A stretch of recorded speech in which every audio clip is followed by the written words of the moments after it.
Time for another Friday stream. We're only doing one league today, just because I still have a bunch of shit going on all the time. But still have time to get in a stream now and then. So SCG Syracuse is tomorrow, which is the big legacy SCG that everyone's hyped about, and so am I. But it also means that I'm kind of at a loss with what I'm trying to do in the format right now. I don't really know what I'm trying to tool my deck to beat is a big thing, and that's definitely not something you want to be doing playing a deck like Death and Taxes. It's like such a toolboxy deck. You have so many options, tech cards against certain matchups that you want in general to know what you're trying to beat. It's a deck that can easily be crafted around the meta that it's in. So not really knowing where you want to be is kind of a weird place. I'm mostly just waiting until after Syracuse though, because there's probably an inevitable metagame shift after Syracuse when people are going to be playing the best deck, like there always is after a big paper legacy tournament. So I'll just kind of wait. If you consider playing Trinisphere to beat yourself, possible options. So I think I'm just going to play a more or less stock. Wait, hang on. No, I know what I want to do. We're going to play bad cards today.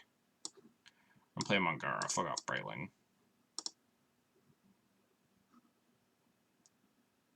And people fooled into playing Grixis again. Yeah, we'll see. I'm definitely excited to watch Syracuse, the bits of it that I can watch in between, house hunting and stuff this weekend, but we're gonna play a fucking Mangara, because why the hell not? Dread Knight's at a pretty all-time low. Good against, the Stoneblade decks. We're playing a Mangara. I don't really know where I want to be, so let's play meme cards. Mangara is not a very playable Magic card anymore. But it's always the sweetest Magic card to play in the flex slot. So that's more or less my reasoning. Because it isn't good against anything. I mean, that's one way to put it. If you want to be mean to poor Mangara here, Patrick, or I guess other Patrick, because now we have two Patricks in the chat.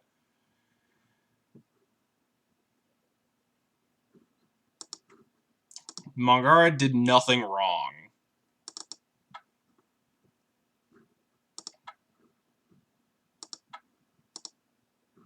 We're going to play a Mangara in this deck, and we're going to have fun, dang it. Do need to update my deck list, though. Play Avenger over Cleric now. It's too late. We're in. Mangara is great. Yeah, see? Other Patrick gets it. One of the two Patricks understands me. Mangara is one of the sweetest cards you can play in Death and Taxes. Definitely not necessarily the best option. But it's obviously not horrible if you're trying to tech for Blade. It's like a clunky catch-all, catch most, nothing ever catches your name, but game one tutorable answers to GTAs and such. It's pretty sweet. I like it. Not good, but I like it, Need to edit this list again. Disenchant text for Blade. You can't main deck Disenchant.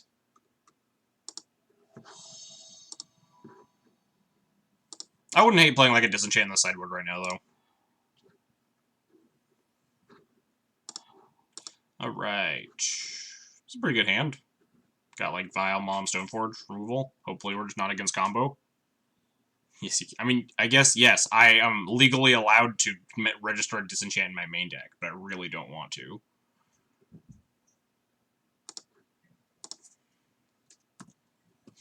Hopefully we're not getting comboed, because this hand is very bad against that. Ooh, burn. This hand's good against... Wait. Oh, this is just burn with Black Vice. I thought this was the rack for a second. I was like, Mountain and the rack don't go together, but I guess Mountain and Black Vice technically do. How much damage do I take? This bolts me? Yeah, if I have 7 cards in my hand. I mean, I guess. Pretty good if you're on the play. But we could just, spew our hand really quickly afterwards, so...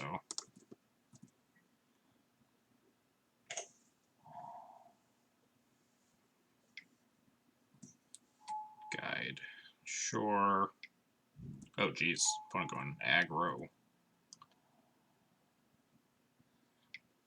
Don't hit a land. Nice.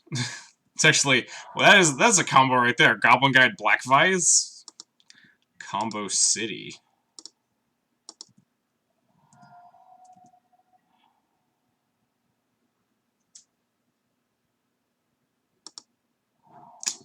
So my opponent has 3 cards in hand. I'm not sure if I want to fire off a Plow or just, like, cast a Phyrexian Revoker. I feel like I want to just cast Phyrexian Revoker. It's just, like, more mana efficient. Next turn I can go, like, 2-drop plus Plow. I wonder if I was actually supposed to cast this Ballista on 0 last turn. Kind of just forgot about it, but I don't think gaining 1 life is a huge deal. I guess it gains me, like, 2 life over turns. Right? Oh, no, it would only have hit this trigger. So if I cast Revoker, I have 5 cards in my hand. Vial goes to 4 cards in hand. This is on my upkeep. So this doesn't do anything unless Guide hits, in which case I take 1. One has 3 cards left in hand. Next turn we can Ballista for 1 Plow and Violent Stoneforge. I think I want to just cast Phyrexian Revoker. The better name is probably just Abandoned Hope there. Just because we're 100% going to block or this thing's going to get eaten by like a Searing Blaze or something.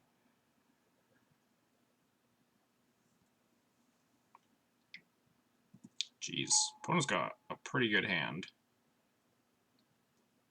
Hopefully they don't have like actual just Searing Blaze here or we're pretty dead.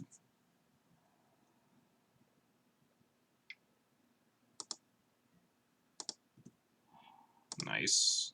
It's not a land. That's good.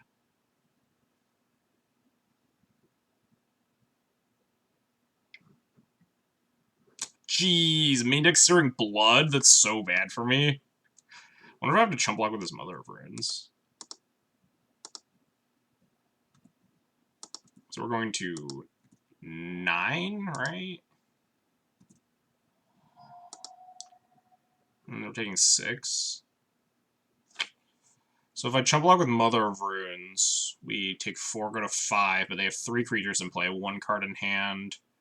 We untap, we have Ballista plus Stoneforge plus a Vial to block everything if we need to. So yeah, I think I do need to like chump block with this Mom.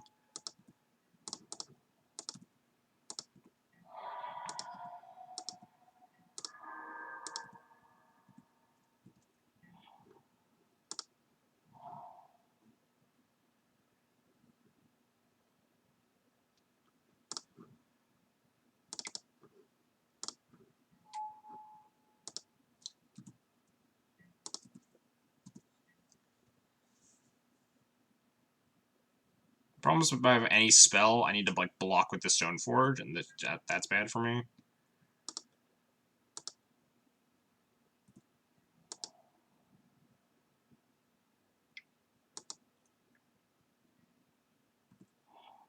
Reveals Mom, so we don't really care.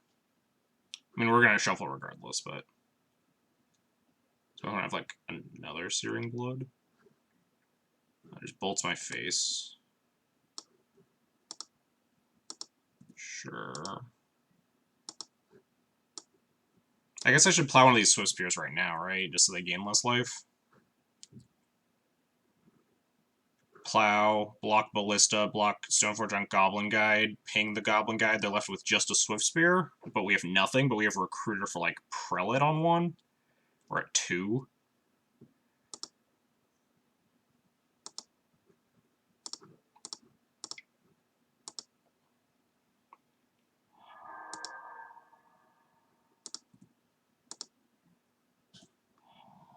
And this last card is just like another burn spell, and we're dead anyway. It doesn't matter.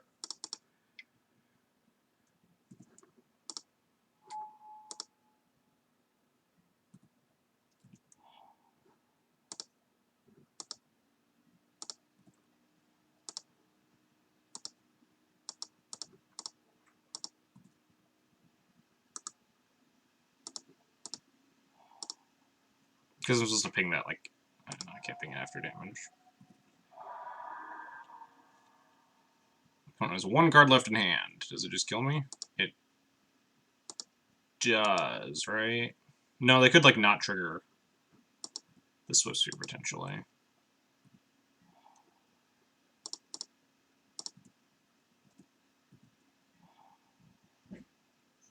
Didn't I shovel this Mother Runes away? So yeah, if they draw anything trigger the Swift Spear, we die, but that was the same case regardless. If we cast something, we die, so we Violent Recruiter, if we block the Eidolon, go get, like, Jailer.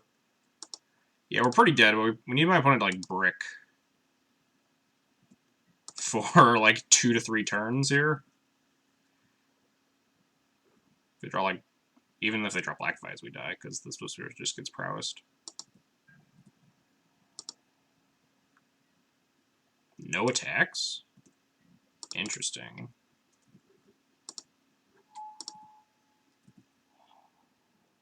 Alright, well, I'm gonna go get Palace Jailer so I can cast my spells.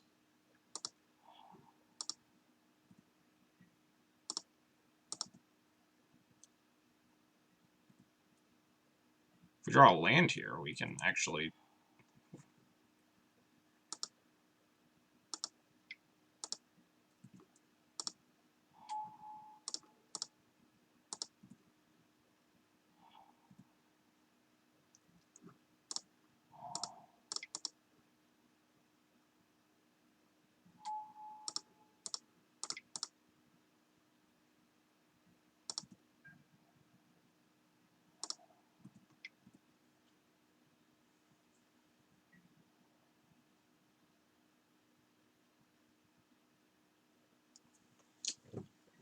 I don't think I can afford to kill this Swift Spear, right?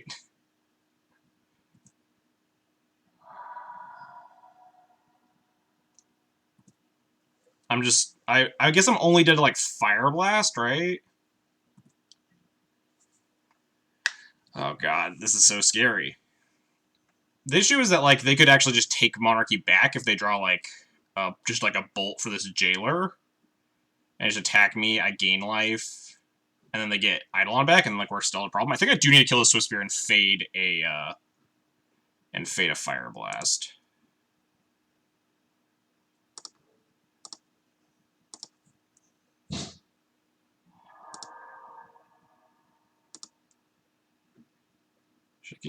Should I gain the life now? Does it matter? Am I playing around something? No, not really. Guess I'm playing around them having a bolt in their hand this whole time, but I don't think they do, or they would have killed me. No Fire Blast, please?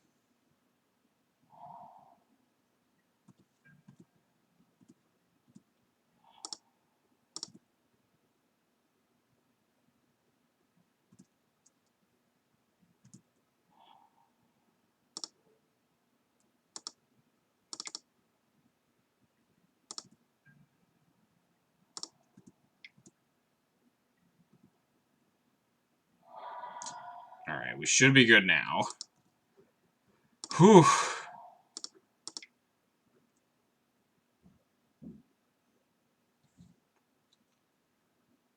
Oh man, that was horrifying. I definitely thought we were dead. I want to name Abandoned Hope again, but, you know, the good names and all that.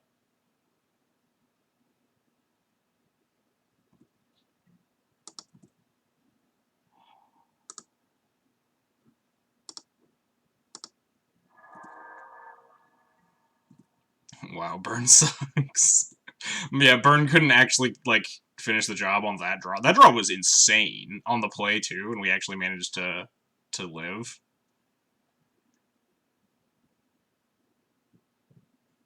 I wonder if my opponent needed to attack with the Swift Spear Eidolon. I think they're playing around, like, Wisp, like, flickering out the Swift Spear and just, like, trading with the Eidolon or something.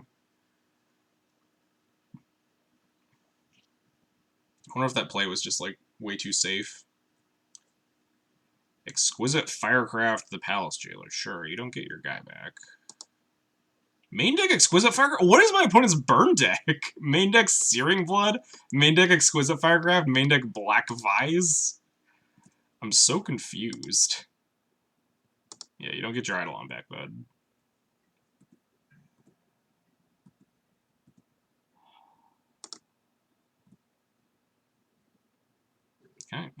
I need to auto yield to that stupid trigger there.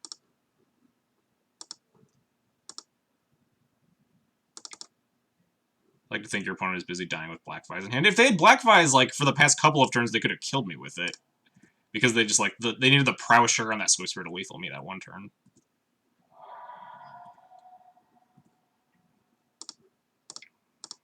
Alright, game, set, match.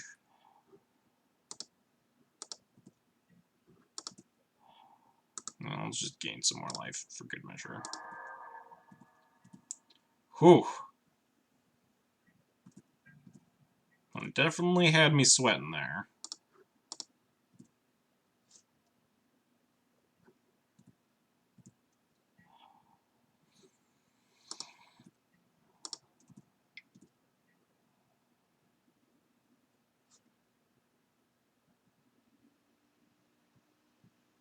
Are you dead yet?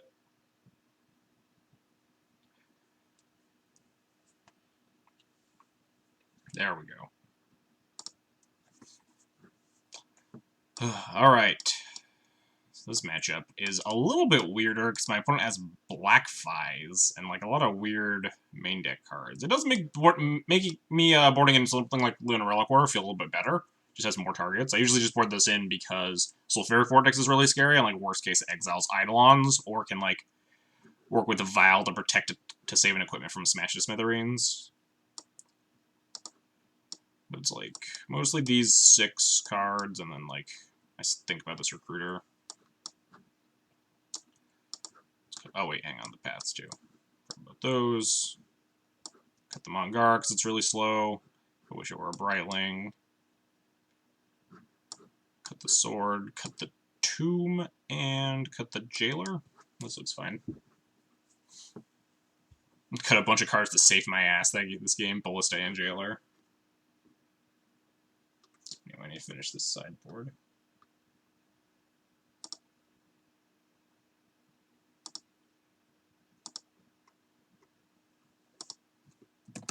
Still haven't updated the... There we go, now we're saving this. Burn is fine, Black Vise not so much. Yeah, Black Vise did a pretty good job that game, or did an okay job. It dealt me like 4, I think, which is like better than Lava Spike. Black Vise is exactly good like on turn 1 on the play is the issue.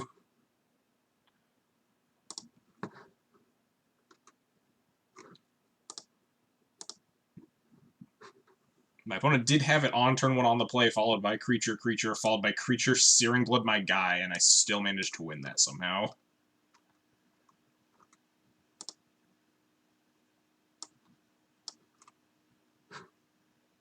Anyway,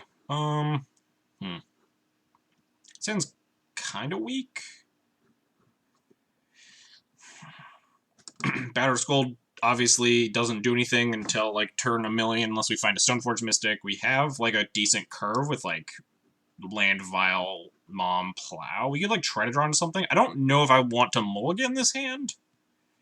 It's a little bit weak, but like mulliganing for Hate is a little bit like not a great plan for Burn, especially post board.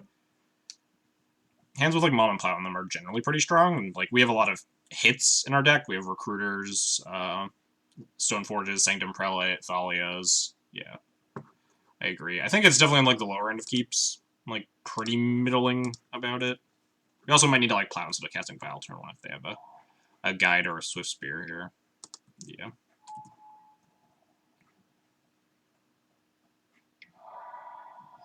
Ooh, Chalice makes this hand really bad and also really good. But imagine our turn 2 will probably be like Mom plus 5 or something anyway.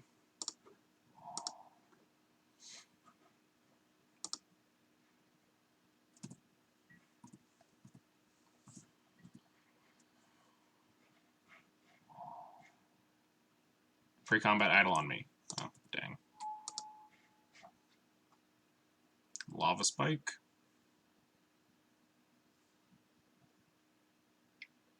Chain Lightning. Alright, I'll kill one. This Chalice is looking worse and worse as their hand just dwindles down, but obviously it'll turn off a lot of their top decks. Really just want to draw like another removal spell, so we can just Vial plus that.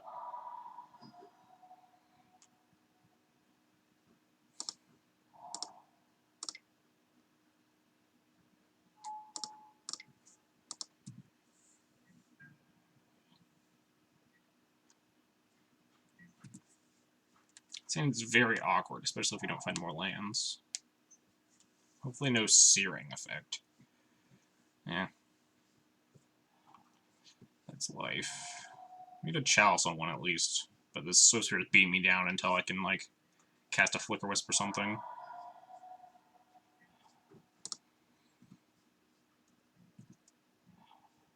Okay, maybe I still don't cast this chalice, honestly. I can like get bodies on the board to answer this Swift Spear right now. Maybe I do. But there's a lot of ones. If they like have a 2 plus Swift Spear. Yeah, chalice obviously isn't great versus burn, but it's definitely like a fine board in. Especially if you can get it down earlier than like turn 3 on the draw. Problem is if I just play Swift Spear and they have another searing effect. If they have another bolt, maybe the play is chalice, take some beats, hope to God they don't have a searing effect next turn. Also next turn I could like recruit up a Stoneforge or a Thalia by casting it and filing it in. Maybe I like chalice more.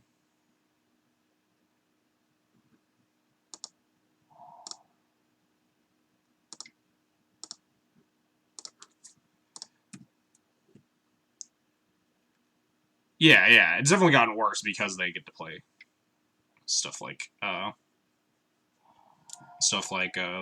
the lightning bolt is. Skewer the critics.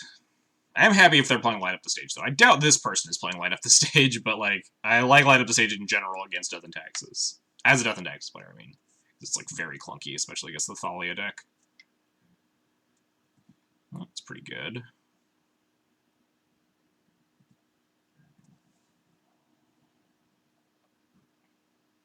I really just want to top deck a 2-drop. Like, cast Flicker Wisp into this.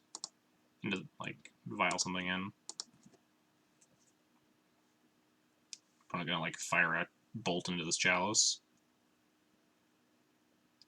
Makes sense, it's not getting very much better. I probably would have... Oh, we're just dead, cool. They would have fired off the bolt before the Eidolon if they had, like, actual lightning bolt. That's life. I think sideboard's saying the same. Like, Recruiter is very slow, and I don't think it's better than any of the cards, like, in this configuration here, so... I'm happy to have, like, 2 in the deck, but I don't think I want the 3rd for this specific matchup. Maybe, it's possible it's better than, like, a Flicker Wisp, but... Oh, this hand's fine. We have, like, Thalia, Stoneforge. We already have the GT, so Stoneforge for Batterskull is already threatening. No 1-drops makes his hand worse, but... Hand has a lot of good cards. Opponent mulliganed.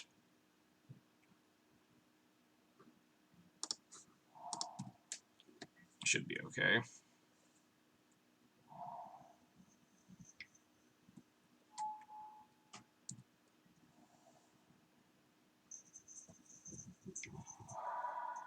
Revealed Chalice. Oof. Man, I really want to play this Chalice. I think playing Thalia might actually be better. They can't Searing it, but they will bolt it. Like, they will just land bolt it knowing that I have this Chalice in hand.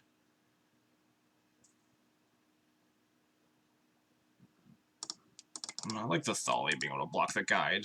They don't have, like, actual Lightning Bolt. Like, they could have Chain Lightning, too.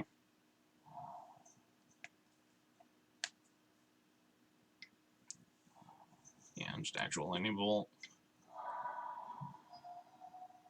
More lands is nice. We have another Thalia, which I don't hate. Just, like, continually running out Thalias forever.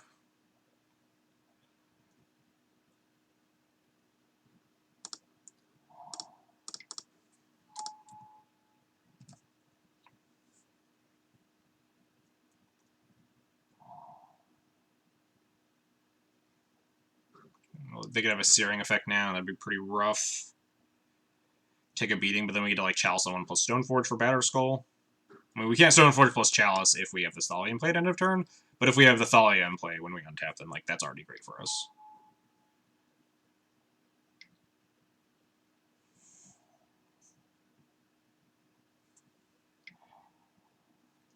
They all reveal Mother of Runes. Alright. Man, I should have played my Chalice of the Void. So we could Mom plus Chalice, or we can Stoneforge plus Mom. Man only has 2 cards left in hand. I think I like Stoneforge plus Mom better. Just Stoneforge for Batterskull.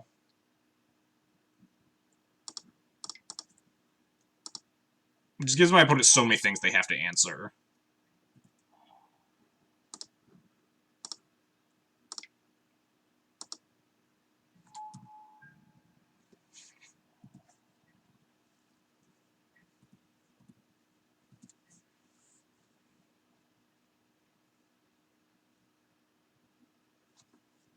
They have to kill something of mine. The question is what? And depending on what they kill, we might just, like, win the game.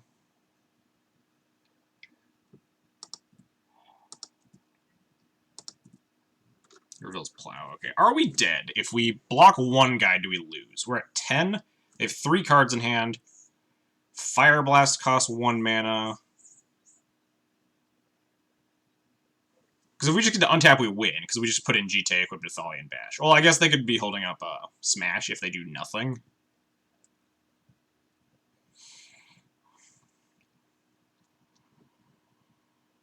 I don't think I want a chump block. I don't think 10 is discernibly different from 12 in terms of, like, dying this turn.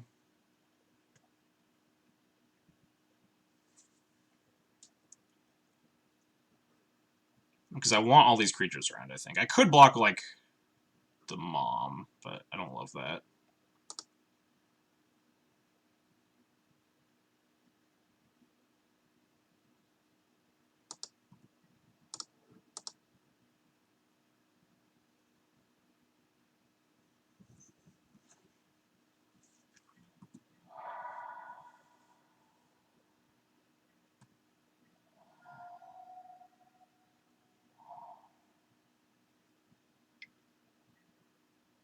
Oof, Volcanic Fallout.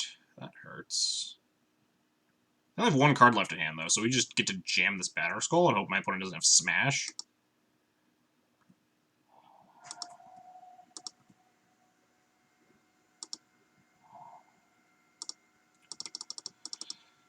Don't smash me.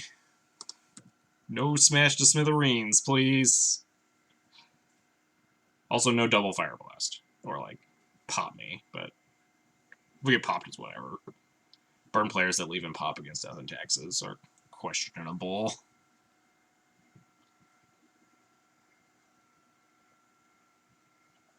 No smash. I'm gonna find with, like, Vortex, because we could Flicker with the Vortex, gain 4. I feel like Wisp plus Chalice was safer there. Firecraft, no, that's fine. We can Wisp this Batterskull.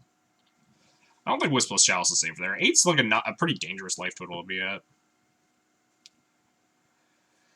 Now we get to Chalice on 1, turn off our Plow. Maybe I shouldn't even Chalice on 1. I could, like, Plow my own Wisp to gain life. Maybe I should just GT plus Wisp here.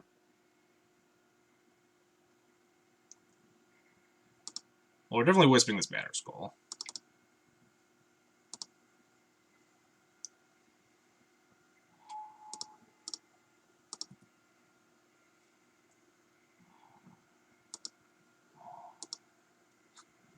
GT plus Wisp, leave a Plow. Yeah, I like that plan.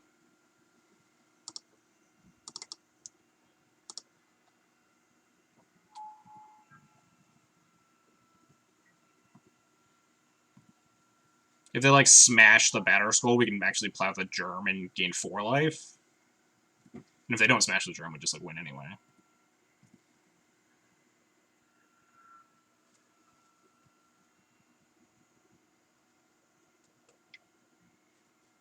Eidolon. Sure.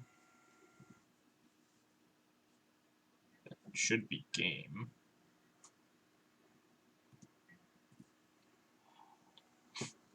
Infinite Chalices. I'm just gonna equip the GT to the Flicker Wisp attack with both. They can't, like, smash both my things. We'll gain life one way or the other.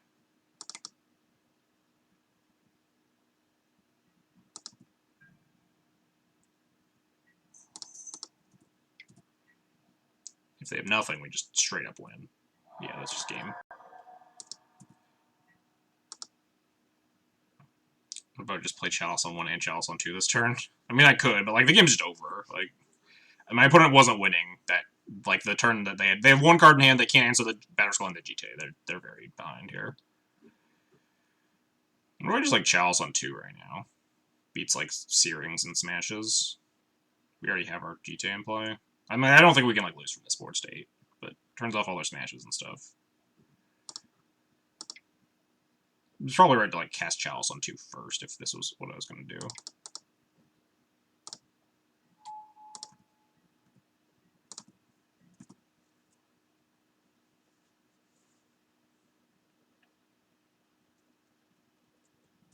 Yeah, they're just dead, though, like, since you can't... Yeah, I mean, I'm not chalicing them. Like, they're dead. Once we connected with those creatures, my decision actually didn't matter. We have a Batter Skull and, like, a GTA with counters on it. We're, like, 12 life or whatever. They were just incredibly dead there. At that point. There's a chance if my plan was equip GTA, attack with both, and play Chalice on 2, then, like, Chalice on 2 first makes the most sense, because we, like, play around getting Searing Blazed, or Searing Blooded, or Smashed to Smithereens.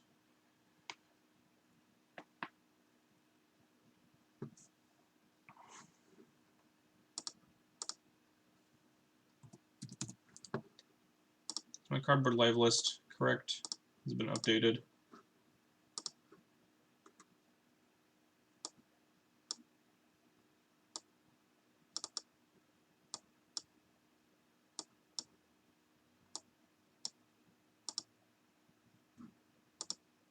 I don't even see it on mine. I'm gonna refresh it though. I'm running into so much burn online recently.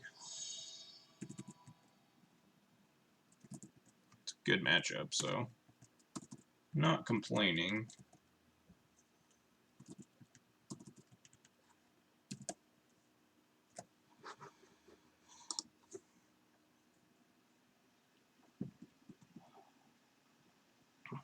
Alright. Losing die roll. Keeping medium hands. Another one of those hands where I'm just gonna, like, fucking crumple the combo. This is definitely, like, a weaker hand, too. We're on the draw, though, so it does get a little bit better. Like, we're less weak to wastelands or whatever. Just on the virtue of being on the draw, we're more likely to have our 3rd lane drop. Sand is very strong against the fair decks, too. Like, we're playing against Delver or something. It's the life you live with a deck like Death and Taxes. Sometimes you just keep hands and your opponent goes, oh, I have Dark Rituals in my deck. You've lost.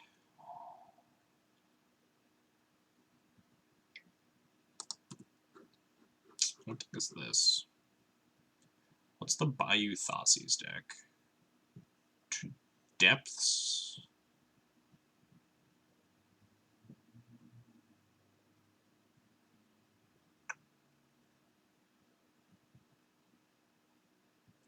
Guess whatever they take with the Thoughtseize will also inform my decision a little bit. Yeah, Depths is the first deck that comes to mind. In which case, like, we have Caracas, Plow, Flicker Wisp. Taking Sword is interesting. Makes me think that, like, they're not Depths, because Sword seems like it's the least scary card in that hand. Yeah, Storm's not usually on main deck Bayou.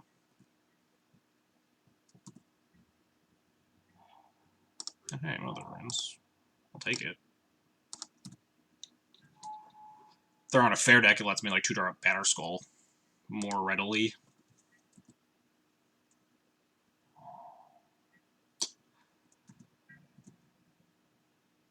I don't know what I'm playing against.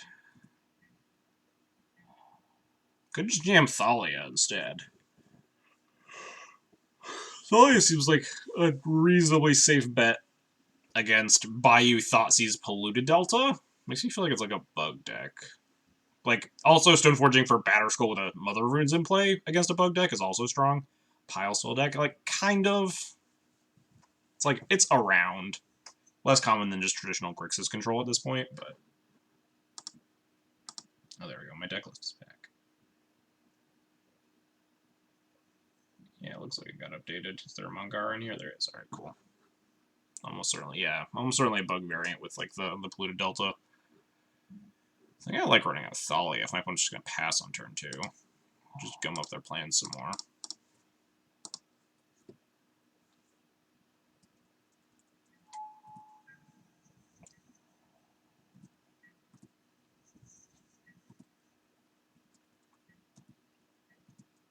If we draw a third land, we can also, like, Stoneforge with Karaka still up. Ponder, alright, yeah. Just seems like just a bug deck. Shardless or something. People are trying to play Shardless again for some reason.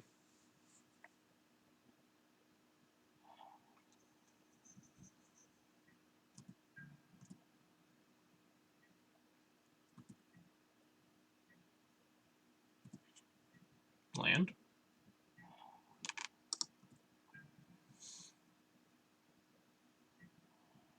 They didn't shuffle off Ponder. I think I'm just gonna jam Stoneforge. If my opponent has like Toxic Deluge or something, that's life, I think. I think the upside, especially when we're like choked on mana here, we just like need to cast things.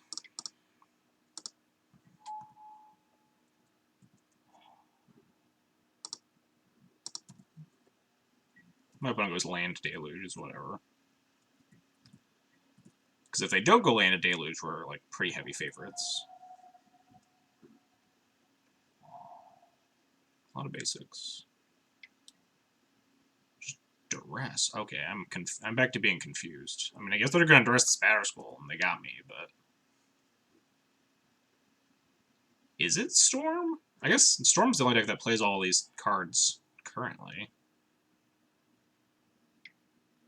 Yeah, I guess it is Storm, huh?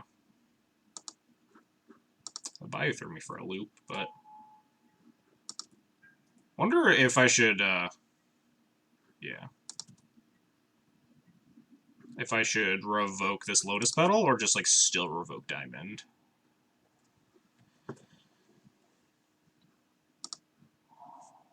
Also, I should probably be attacking with Mother of Runes. They just, like, don't have interaction in the main deck. It's just extra damage here. Yeah, I'm thinking revoke the Petal, because usually how they win is, like, this glut of mana to, like, just out-Cabal Ritual the Thalia.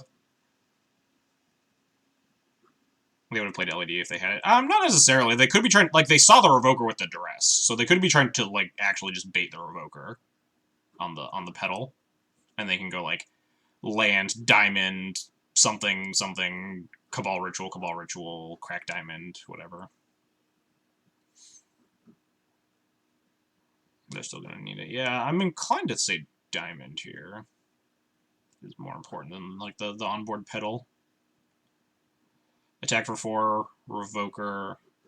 They're at 11. They're at 11. We have 6 power in play. Yeah. Always diamond. It's like fair.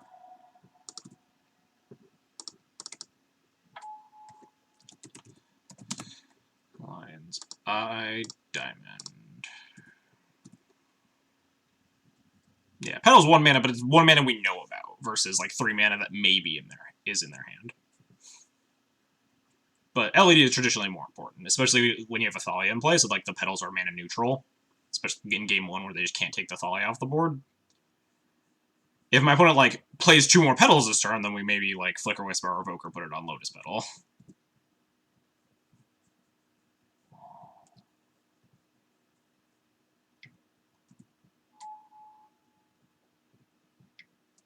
Oh, maybe not.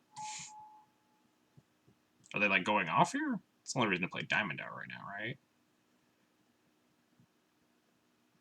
They can't go off. They got 4 mana.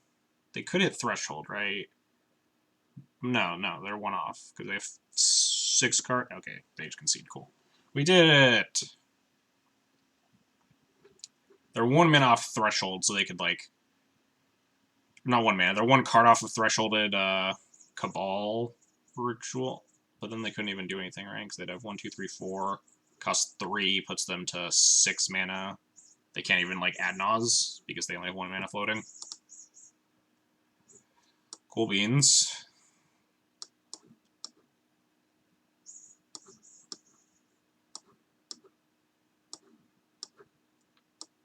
like stare at these Council's Judgments for a second while I do my sideboard math now.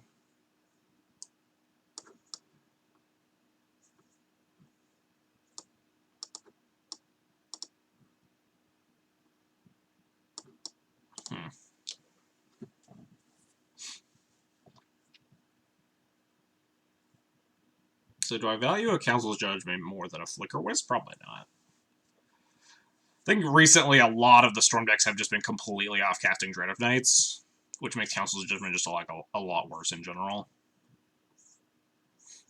And we won game 1, which means if we get wrecked by Dread of Knight in game 2, then we can bring in Council's Judgment for game 3 if necessary. I think I'm fine with this iteration here.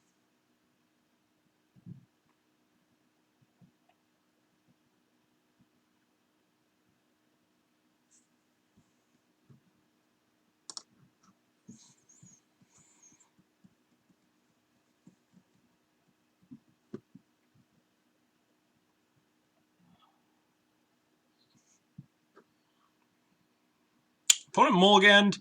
This hand has a lot of hate and 1 land. Or on the draw, put it on a multi 6. I think I want to keep this hand. This hand is, like, absolutely bonkers, right? If we hit, like, even 1 more land, and if we hit 2, it's just, like, super game. I think I'm going to keep this. This hand seems... I don't know if I would, like, sneep this on the play, but I think on the draw, this is, like, pretty close to sneep. I would maybe still keep this on the play, though.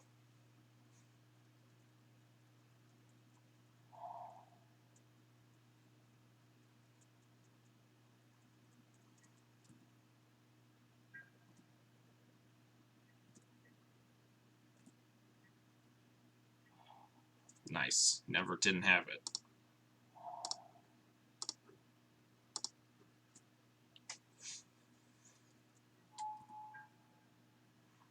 Now, even if we get Thought Seized, they take the Thalia, we have, like, Rest in Peace or Cleric, and then eventually hit a land, get Prelate down.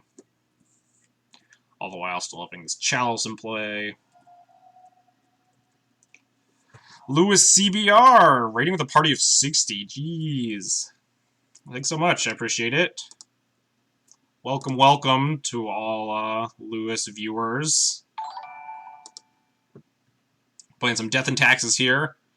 In game 2 against Storm right now.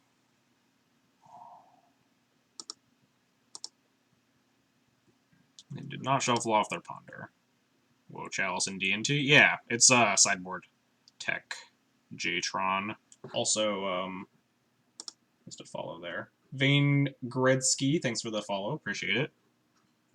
Oh, that's not the current updated deck, J-Tron. I need to, like, just get Stream Deck or Bot out of here. I have a Cardboard Live, so there should be a thing on the screen, or if you're, like, on mobile, there's a little, like, puzzle piece icon you can click and get the actual deck list. Anyway. They have actual nothing, huh? Well. This Thalia is probably pretty good news for me, then.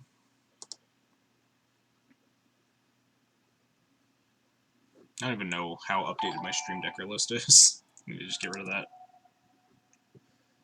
Morphling 401, thanks for the follow as well.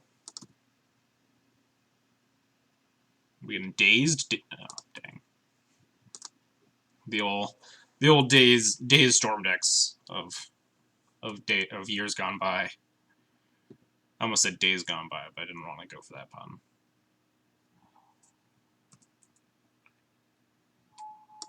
Alright.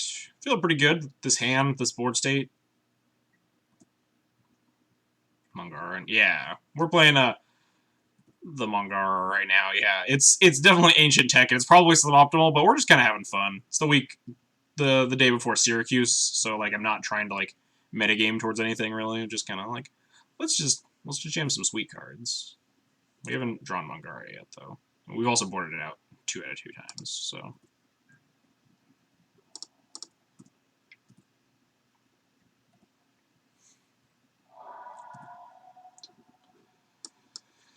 Do I play Mom or Cleric? I think I'm going to play Cleric here. Cleric, like, tones down their possible Cabal rituals. They massacre me, it still, like, has text. Whereas the Mother of Runes keeps the Thalia safe if I, like, untap it next turn. Pope Deuce 37, thanks for the follow as well. I think we're just gonna Remorseful Cleric.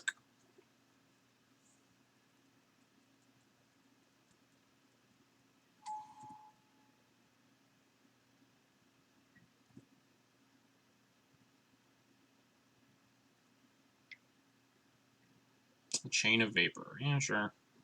They could kill me from here, theoretically. But, like, there's not a lot we could have done about this.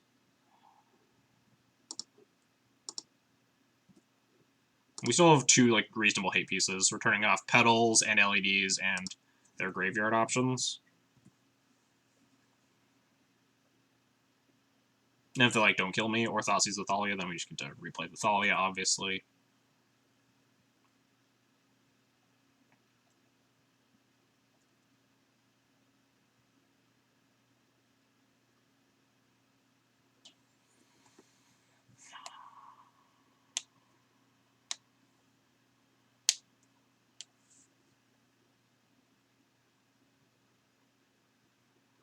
Don't love pauses, just sitting here thinking, because it usually means, can I kill you right now? Which definitely, if they just have, like, rituals and ad nauseum, there's a chance. But they would need, like, to have mana floating to, and find more Dark Rits or Cabal Rits, because their Petals and their LEDs and stuff are turned off.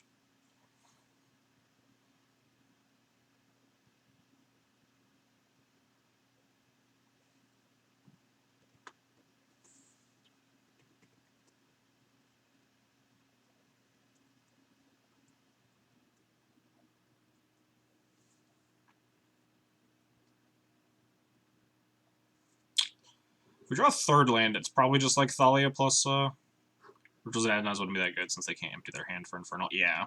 They would need to, like, Ritual into natural Adnaz into, like, hitting more Rituals and the Tendrils. Like, it definitely not good odds, but it might be, like, a desperation play they have to go for. Yeah.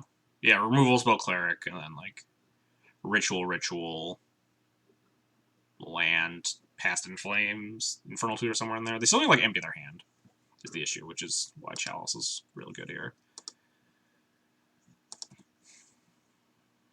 Yeah, natural Adnons and natural Tendrils.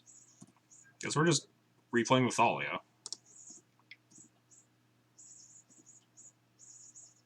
Can you guys hear that beeping? I need to go close the door. My cats are playing with a little squeaky toy outside.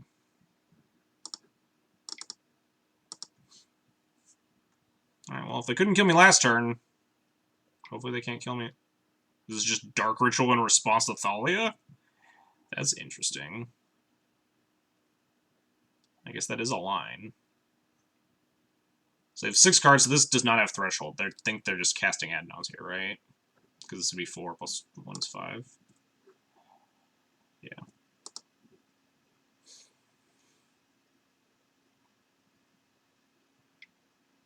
Alright.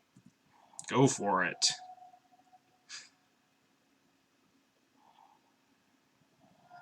There's an empty. Not nothing. Wait, hang on. They're like 4 life. Never mind. It is kind of nothing.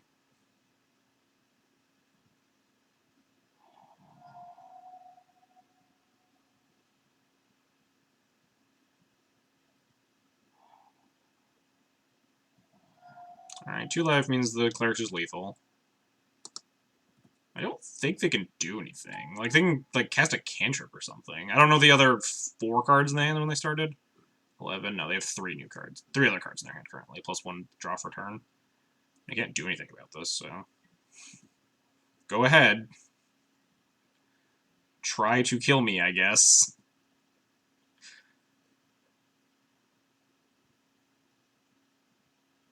Why wait the turn? They could kill Thalia, empty into Time Walk. Because it was an ad nauseum with no mana. With no mana floating, right? So they can't go off that turn anyway, because I have Chalice on 0, so they can't play, like, Lotus Petals to try to kill me. If the plan was to cast Thalia, isn't pre-combat better? Maybe? I don't think it affects things too much, right? I guess it forces them to, like, ad nause then. And, like, they don't know, or they have to... Well, no, they just ad nause around the damage, right? Dark Ritual, Cabal Ritual. Do I sack here? They would just get 3 mana. Versus having 5 mana. I don't think they can do anything, right?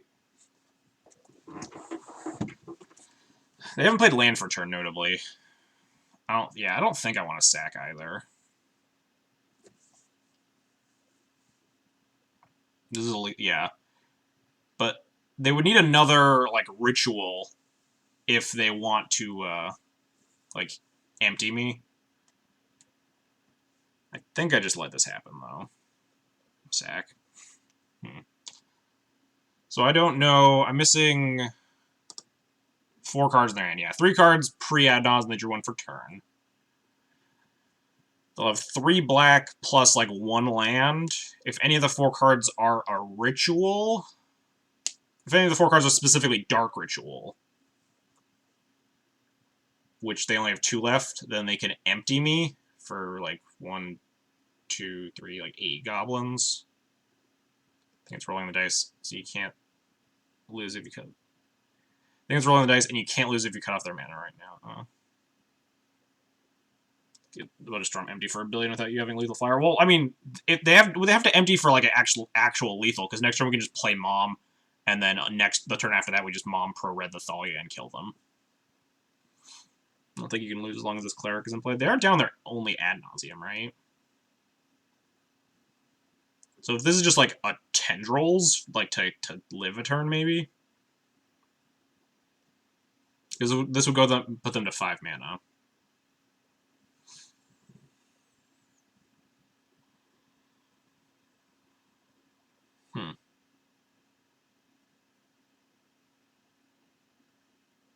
Empty alone is irrelevant. Keep the cleric and play tendrils desperation, yeah. I think I just want to keep the cleric and play. I don't really see what they do with 5 mana that kills me, right? I think I'm gonna let this resolve.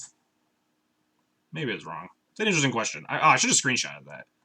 Someone wants to, like, scroll back in the video and screenshot that and send it to me so I can, like, post it to Twitter or something later.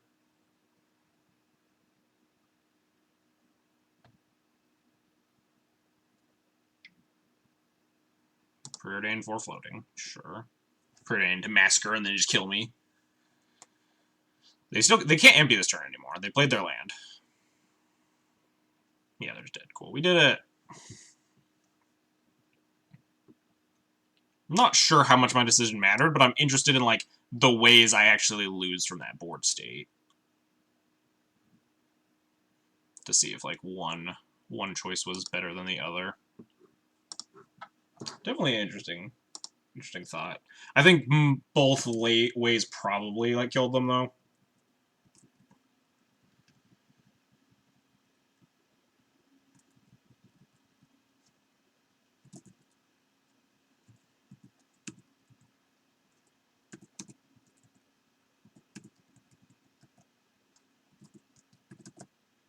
Alright. If they had tendrils, they probably would have tried to kill you last turn. They couldn't, like, kill me, though, right? I was at 20. They would need to have, like, ad-naused... They couldn't ad-nause kill me. That's why they did it during my turn, is just because they literally just didn't have enough mana to ad-nause kill me that turn. I think they missed a land drop that turn, so they could have ad-naused no mana floating and played a land, but the... Oh, wait, hang on, no, because I didn't have Thalia in play that turn, so, like, ad-nause no mana floating, hit a land, and, like, Dark Rituals, maybe? They can cantrip for Massacre. They still need red to go anywhere, yeah. And if they cantrip, they need to play the land, which means they can't empty me. Because all they had was black mana. I hate these hands. Especially because this is a non-basic. This hand just, like, crumbles to, like, Daze, Thoughtseize, Force of Will, bunch of other stuff. Greedier players than me would probably keep these hands, but, like, I hate one-land Vile hands more than the average Death and Taxes player. I like this hand a lot more. It's still a little scary, our only white sources non-basic, but like Mom to Thalia, Stoneforge Mystic, and stuff. This hand is. You know, Crumples to Thoughtseize, mulligans. I mean, also fair, but. It's just like being on the play versus the draw means that you're just suddenly losing to a lot more cards in the format. It's like you're on the draw, now you can like play your one land. Your opponent can like Abrupt Decay the Vial now instead of like you being able to take it up. In the total blind. Oh, wait. Okay, Moto. In the total blind, I never know if I like want to top or bottom Swords to Plowshares. I think I want to bottom it just based on like how good my hand is against most of the creature decks. Like Mom, Stoneforge Thalia is also already fine. If we top this against like combo, we really don't want it. Unsure of that one though. Swords to Plowshares is like one of the hardest cards to like game one scry into. I guess it's also fair to bottom it because we're looking for a more stable mana source. If my opponent's a Wasteland deck and they hit my Caracas, that's not great.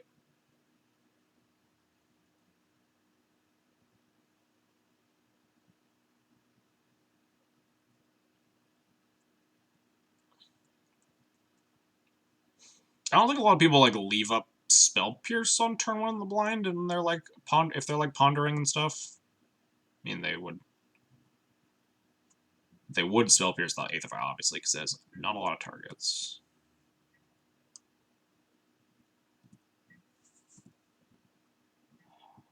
Hey, look at that. Easy. Legacy Scratch. That sounds pretty unplayable.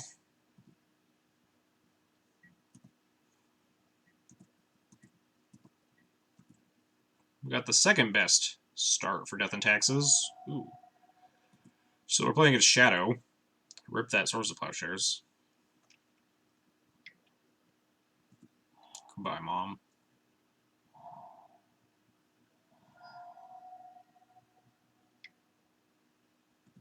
Arena desperately needs some way for me to thank my opponent for their complete inability to understand what matters in a matchup. The best start is Wasteland followed by Go, Go. I mean, that, I guess, fair. I shuffled on that Ponder. I think I'm just jamming Thalia.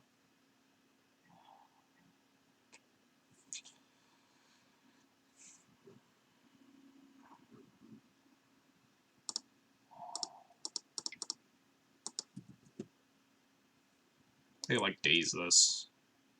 But I think the Stoneforge is also like pretty important. If they don't daze it, this is great.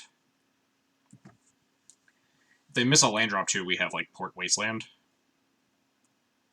Like on a video, Manguchi was all giddy and stuff. Oh yeah, when your opponent goes turn 1 non-basic into Ponder and they shuffle, you know, Wasteland hands every time. It's just like, oh man, time to get them. Even though it's like probably wrong a fair percentage of the time. It's always so tempting. It's like, what if? Opponent hitting land drops makes me less inclined to try to mana down them. Quite yet.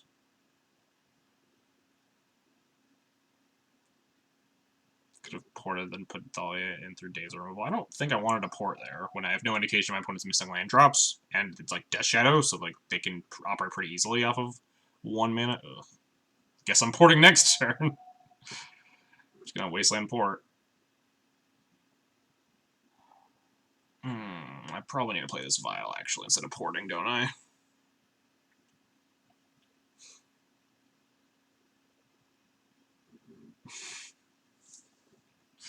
It's my life. Ugh. I guess I probably play Vial instead of Wastelanding, actually.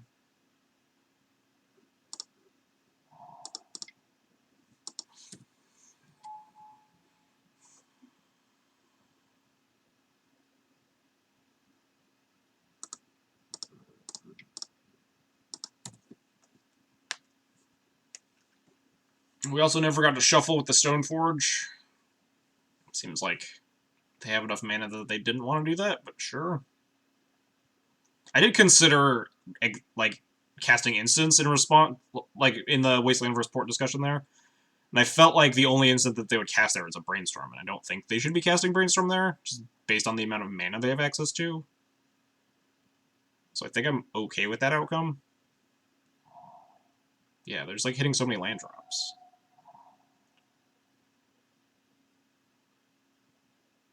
Which would have to pay to be willing to pay for a service where Brad Nelson Skypes my opponent to scold them for having a Wild Growth Walker in the mirror.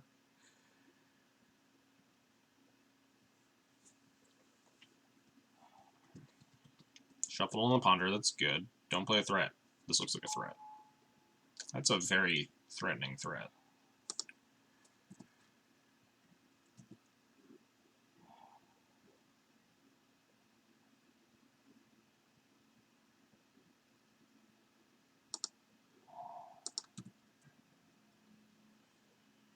Don't have a lot of draws here. Death Shadow real scary.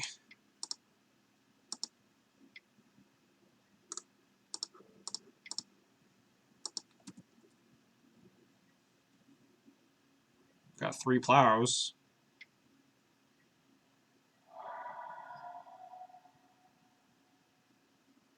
No Gurmogs, please.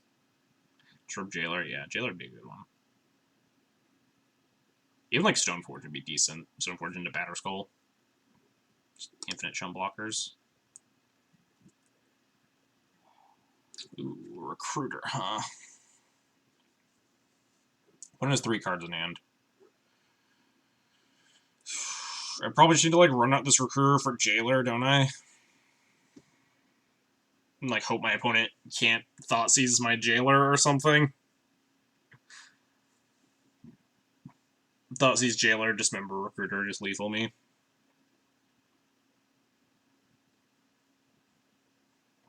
Do we have any other cards that we could potentially get here? I don't think so.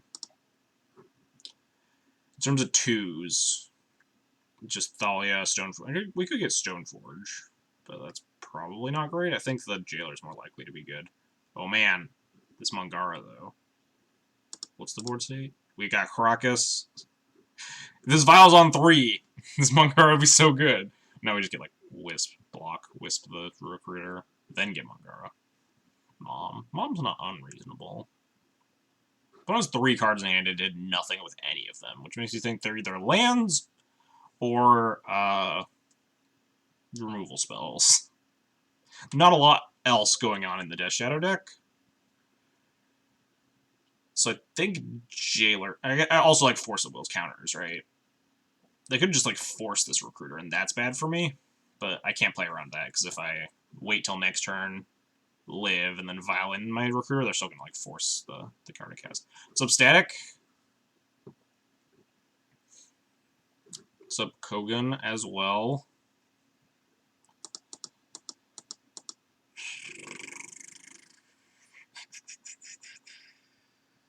Clearly waiting for a juicy surgical target, yeah. The main deck surgical get me.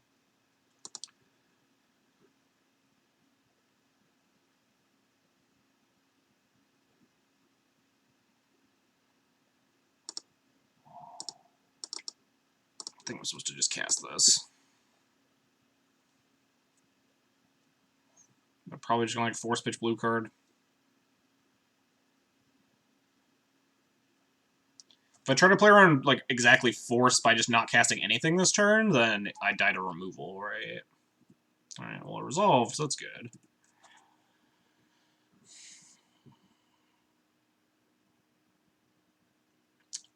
Probably just Jailer and Prey.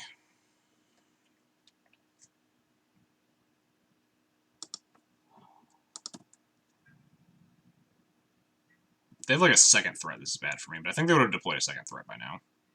Unless it was like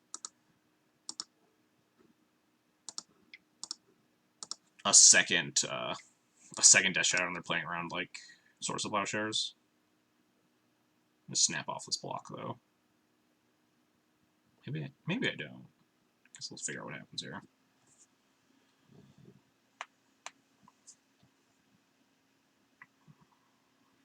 Because like if they just have Gurmag Angler, I'd rather not block it. I'd rather have more chump blockers. And just like go to 4.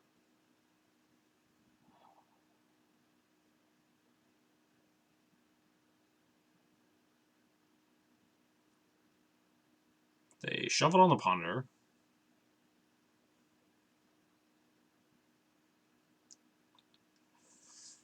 God, how good of a draw would like Flicker Wisp be? They're like Angler, we Jailer, Flicker Wisp the Jailer, just kill both their things. Live the good life. Wasteland, sure. I don't really care about that Wasteland. We have enough mana to play around days. Good thing I didn't go for my Mangara. I think I'm just taking this, honestly.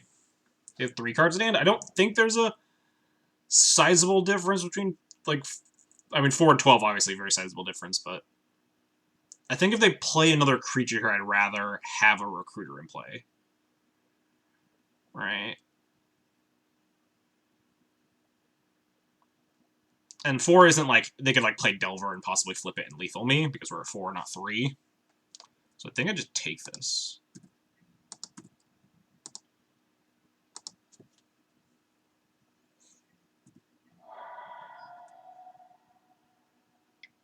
Yeah, if they just have Angler, then yeah, much happier.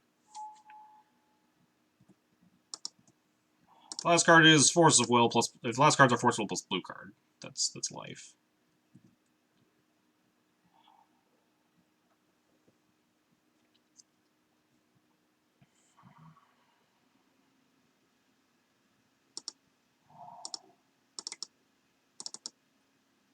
Please no. All right, good start.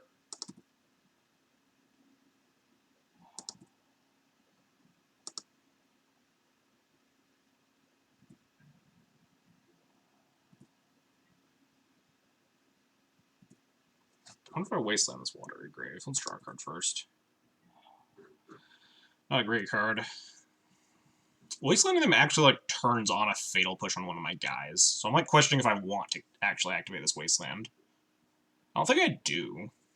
You should have like so much mana already. I think I just don't want to trigger Fatal Push for them. Did you take Gurmag in case of double Shadow with Swords of Plowshares or something?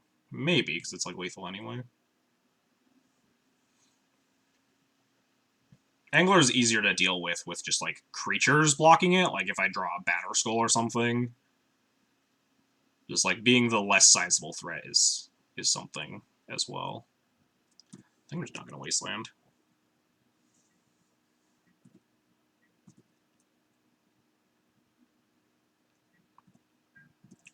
Snap block with this Recruiter.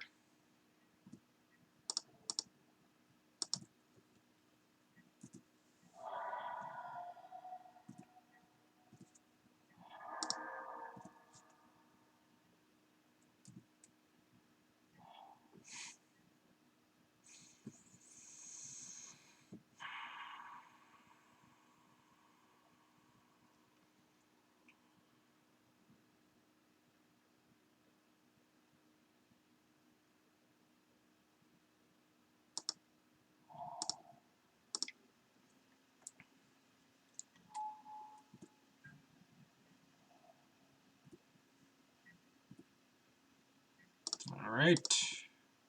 Let's have a good card. That's not a good card. Well, if they have removal, we die now, but...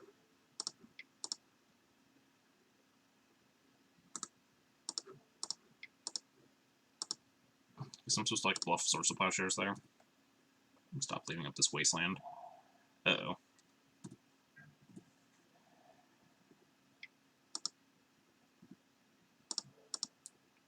Alright, so I guess they didn't have a Fatal Push, so I'm just going to Wasteland a Water Grave now. Before they get to their second main, you actually use the mana to cast spells.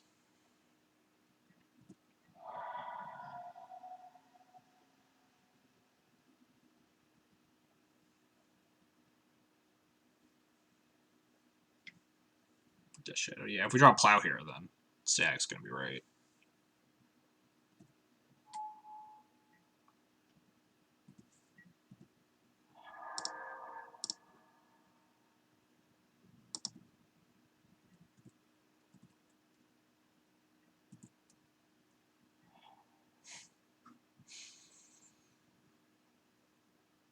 Now we need to draw, like, exactly Flicker Wisp or something.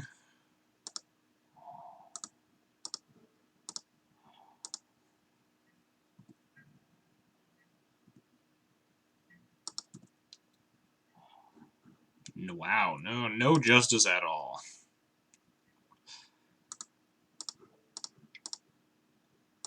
That was, not the best 6 draws off of a Palace Jailer. Or 3 draws off the Jailer.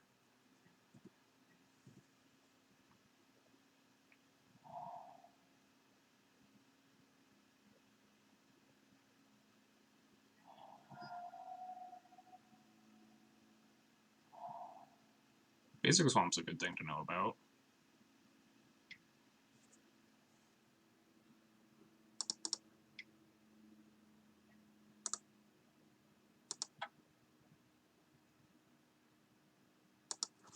Dang.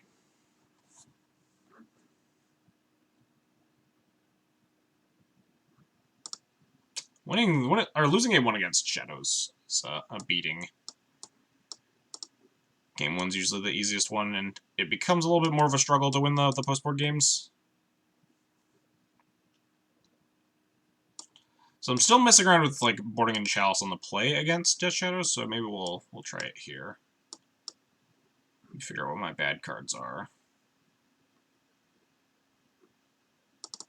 Shave a bunch of Moms and Wisps. This is, like, only... I wonder if Mongar is still worth it.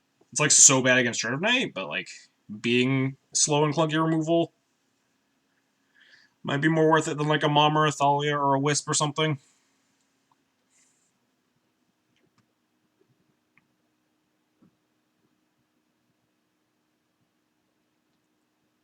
So if I want these, we're at 65 cards, so I could, like, cut all the Moms. Do something like that. I don't know if that's okay. Do I want more Thalias? No, I like at least 1 Wisp. Could cut, like, Cleric instead of Thalia. Opponent might not even be on the Delver version. I like Thalia a little bit more on the play than the draw is the thing. So maybe we'll just do it like that. They're both equally bad against Dread of Night, and Thalia's, like, better against their non-creature spell hands. Cleric's just better at trading with Delver of Secrets. Specifically.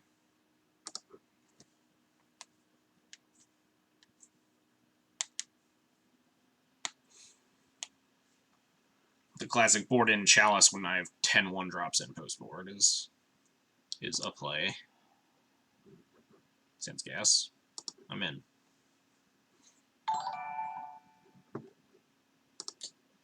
Denver's, thanks for the follow. Appreciate it.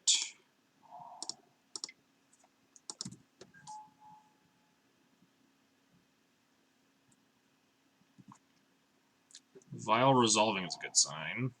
Thoughtseize, kind of a bummer. I mean, they're on the Delver version, cool.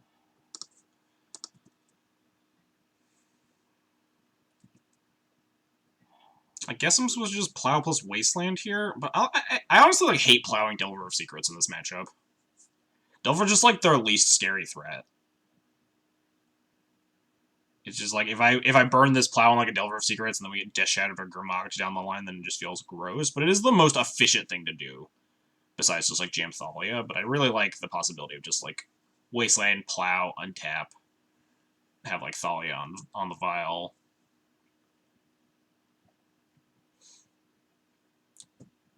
What's up, Van Dwedge? The vintage version of this deck? My deck or the opponent's? I guess my deck, probably. I don't think Death Shadow's a very vintage card. I have played kind of the vintage version of Taxes and before.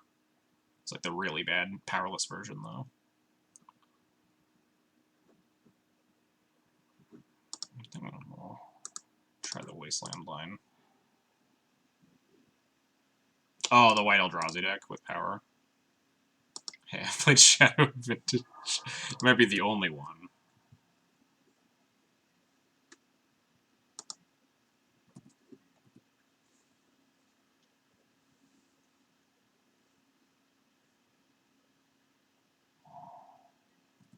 Deal. Let's draw a 2-drop. I'll take it. Protects the Thalia, at least.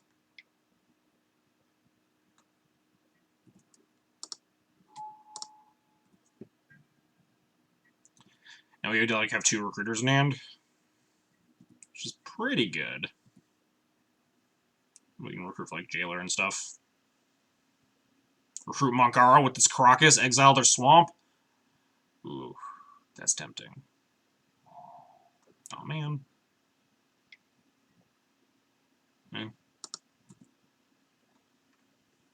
We're less likely to go for the Mangara when they have Wasteland.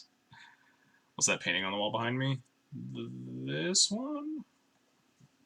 Oh, it's like a little light up. It's a little light up, like, Doctor Who thing. They have a basic that's illegal. Yeah, we saw game 1.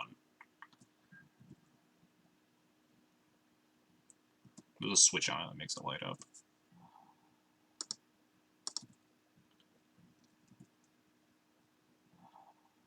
Judgment's neat.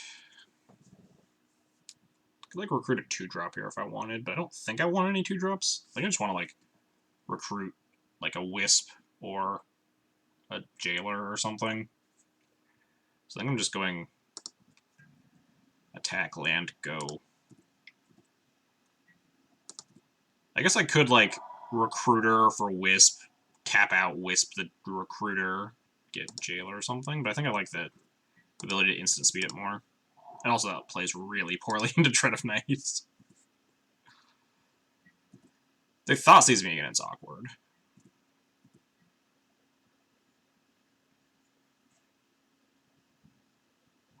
If they thought sees me, I'd probably just grab a Wisp, honestly.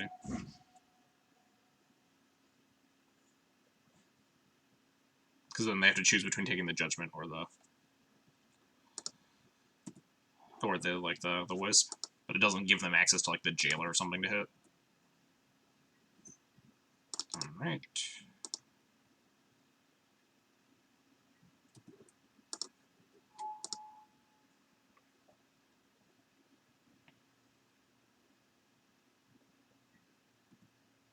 What do I want here?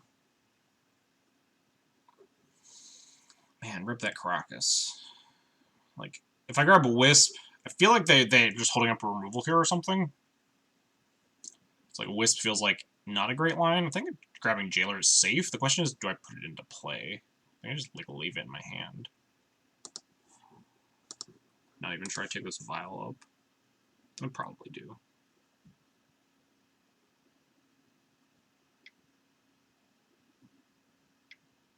Because it depends. There are a couple things it depends on here.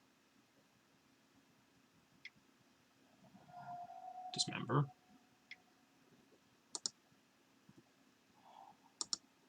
It's one of the moments where, like, you do miss having Crusader in the deck, because I would have definitely just, like, snapped off Tutor and Crusader there. I think we are going to take this Vial to 4. Sure. I also think I might just put it in here. We have this Judgment to clear a threat. And, like, drawing 2 cards a turn is really strong. They have 4 cards left in hand. Yeah, I wonder if this is actually wrong. Making a personal Howling Mine is, like, rarely the wrong decision, though. What's up? Ooh, Wisp is nice. We get a Wisp our Jailer. I'm in for this. Guess I shouldn't F6.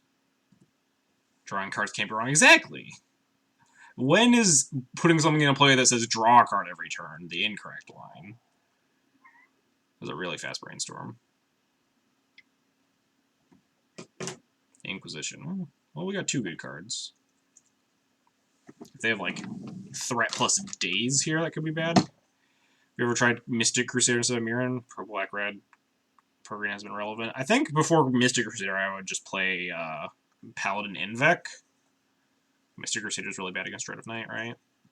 Unless you have Threshold. Do you have something?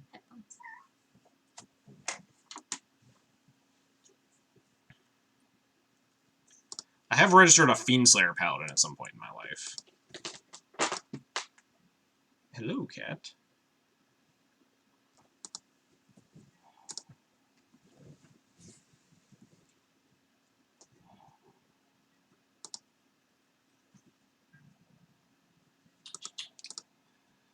Beatdowns.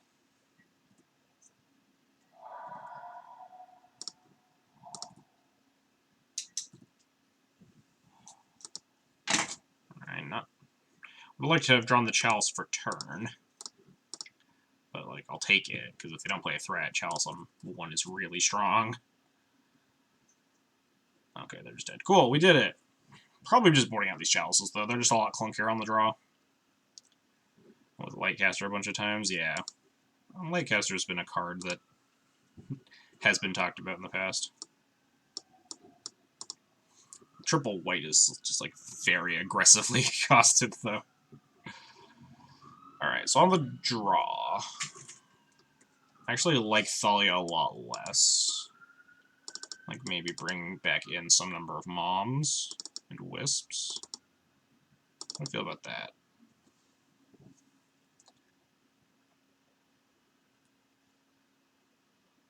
It's fine, we got files.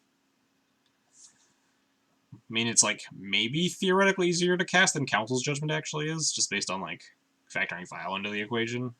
Not sure how those stats go, but... I'm just kind of off, like, pro-black creatures right now. Death Shadow is, like, not a big portion of the meta, and, like, not even, like, that hard of a matchup even without any Crusaders or anything. I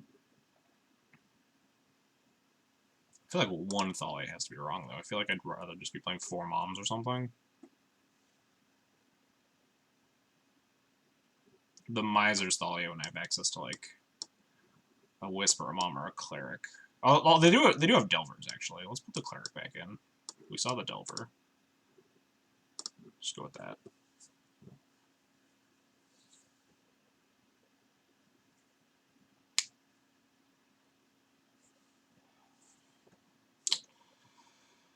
This hand is pretty weak. Very bad against Thoughtseize, but as was mentioned previously, mulliganing is also bad against Thoughtseize. Oh, no Chalice. I do find Chalice, like, a lot weaker. Chalice is, like, already kind of suspect against Death Shadow because you have so many important ones, namely, like, Plow and Path. And just being on the draw with it, letting them deploy a bunch of threats underneath your Chalice makes it worse. So I've been, like, trying it, boarding it in on the play only. I'm, like, not even sure it's right to board it in at all. It's mostly just been testing. I think I'm gonna keep this. It's, like, pretty weak, though. It's, like, crumble pretty hard to just Thoughtseize. Don't do it. Just ponder. Just ponder like a normal human. Dang it.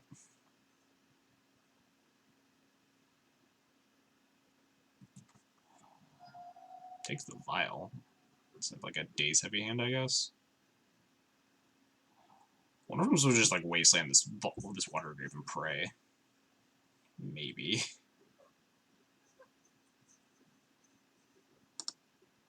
Let's go for it. My hand's pretty soft. There's definitely a chance that we can try to get my opponent here.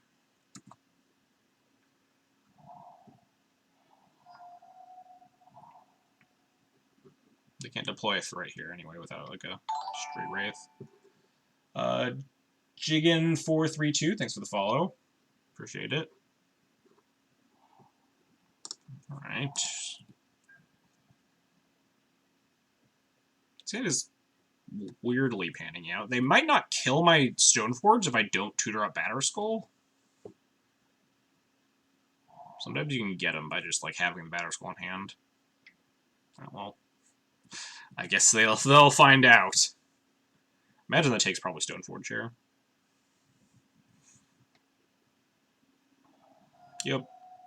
And then like Death Shadow, make a 2/2.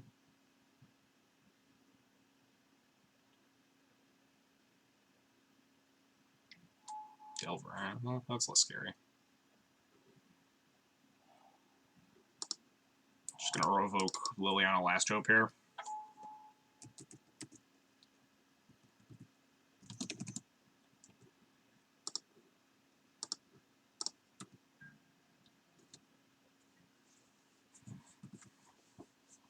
No flip. Don't do it. I think they know. Do they know their last Ponder card? I forget. Reanimate. Sure. This card always feels really suspect to leave in against Death and Taxes. Him. My Council's Judgment and my third land. Maybe the best him outcome? Yeah, probably. It always happens to me, though. I have the actual worst luck against the card Hypnoterok.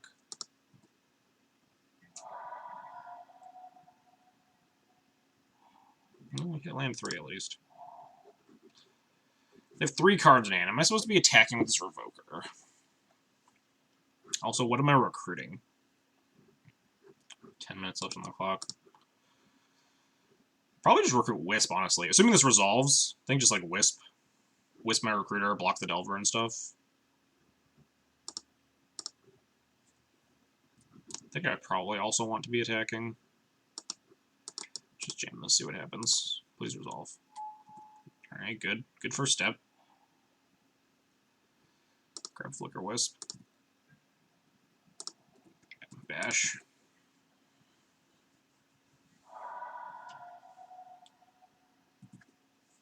What's the reason not to attack? Pumping up the Death Shadows.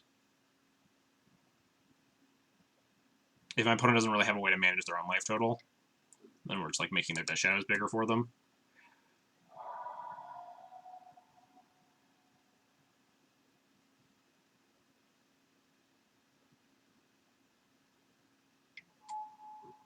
Like that one.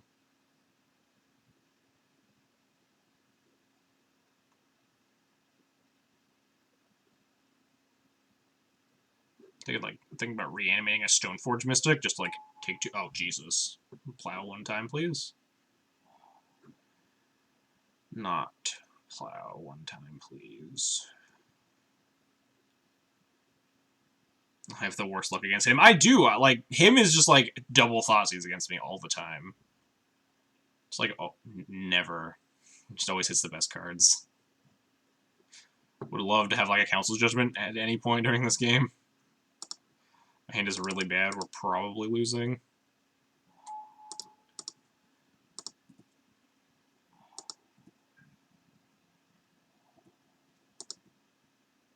We're probably losing unless we draw Swords to Plowshares.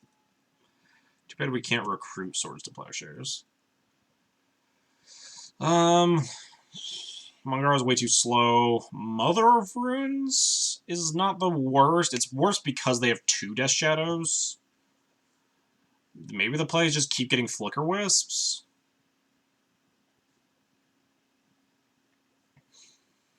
Not a fan of the Palace Jailer plan, especially because we're not guaranteed another land drop. I think the answer is just, like, keep getting Wisps forever.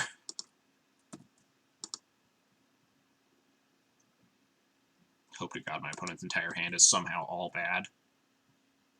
One of their cards is Reanimate, notably, so that's, like, pretty terrible. They're probably going to attack with Delver and reanimate it, though. Or just, like, kill my thing.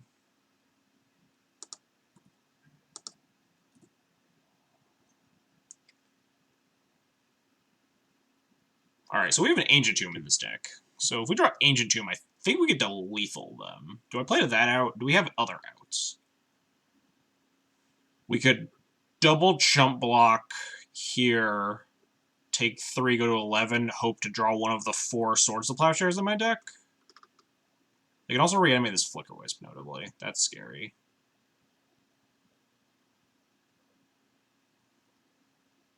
They might just, like, reanimate Flicker Wisp, Flicker nothing. Oh, no, then they, like, they might die. They're at 2.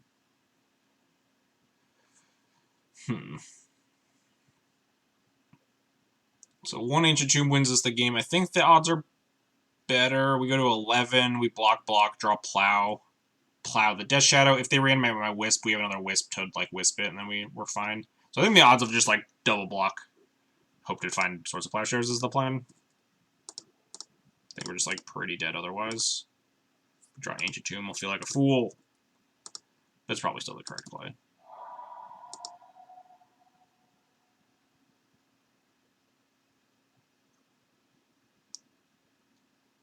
If they do reanimate my Wisp, I think our Wisp here buys me a turn.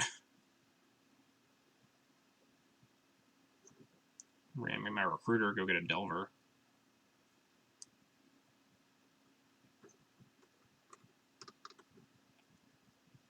I mean, I think all of those still buy me a turn because I get to flicker whatever they reanimate on my side to try to chump block stuff. Ooh, second Delver, that's horrifying. Swords to Plowshares, please! Oh, not the Ancient Doom either, so we were just dead. Play Wisp, flicker a or flicker this, block, take 10 if the Delvers don't flip. Yeah. We are in effect dead.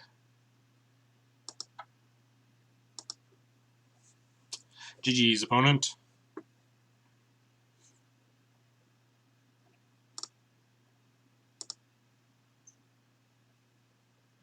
Man, that Dismember was really rough. Gives them so much extra damage. I don't think a lot of things are winning us that game, though. That game is just like not going very well. Double Thoughtseize him.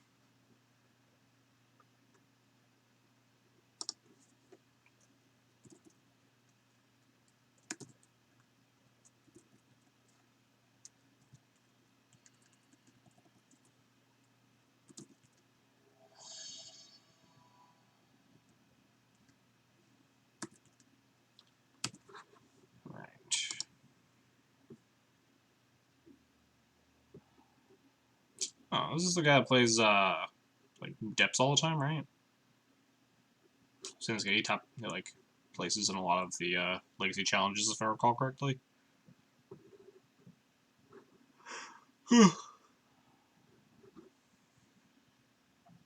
Sounds like pretty solidly medium minus, though. 2 equipments. I think I'm fine mulliganing this. Mom into Revoker isn't exactly the most solid of starts. These equipment are just really clunky and bad. I think we just have a lot better 6s. This is not what I would call a lot better 6. I think I'm keeping it over to 5, though. It is good if they are on depths. Not on depths. It's on Delver deck.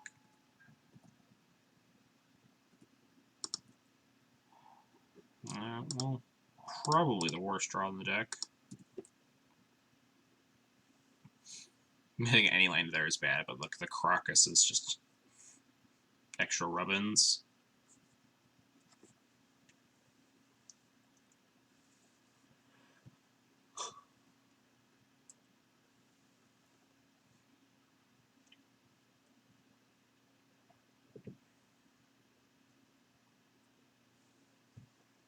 Don't know what we're thinking about here. Like, the choice between dazing this or untapping and bolting it.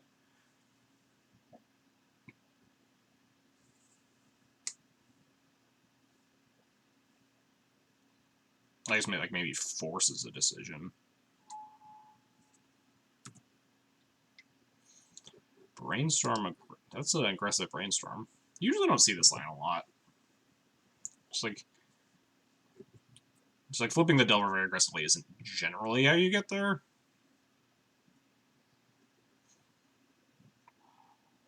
But obviously a lot of it is just contextual based on my opponent's hand. Oh, my opponent's playing the Thought Scour version, so they're on like the quad angler list. Ooh, Athalia.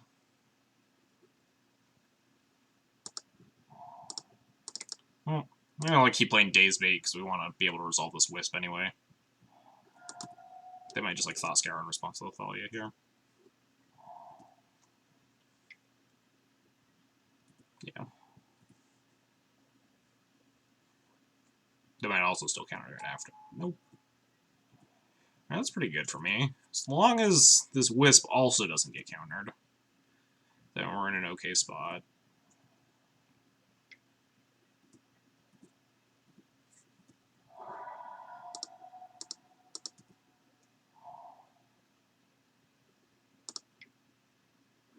Well, that's less okay. Card is pretty much impossible to beat, especially pre-board. Need to find Stone Forges. Can I play this Crocus out, just in case they want to use their Wasteland next turn?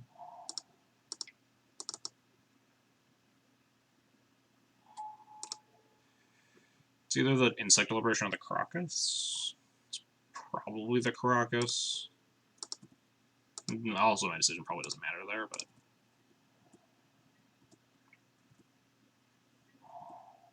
I wonder if I don't think I can afford to get greedy. Like, activate the mom, try to eat the insect elaboration. Might be my only path to victory, though. Okay, they could just not attack. I guess that's fair.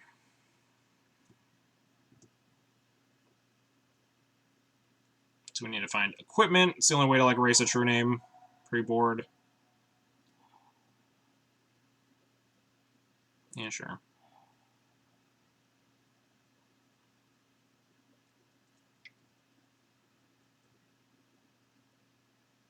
What's the reason to not flip the Delver?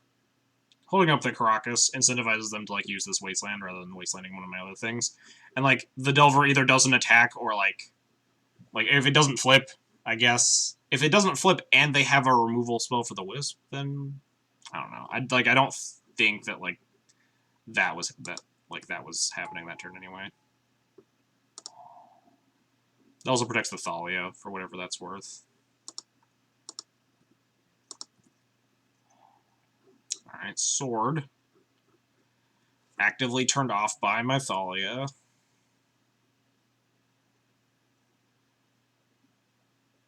So we're pretty hosed here.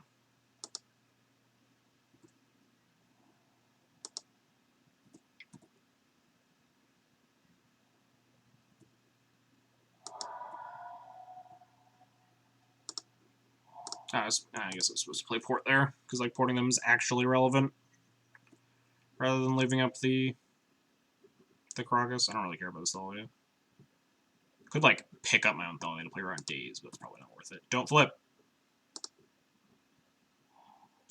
Ooh. That's maybe the worst outcome. Now they just get to Thoughtseize me, too. Take, like, the only card that was going to win me this game.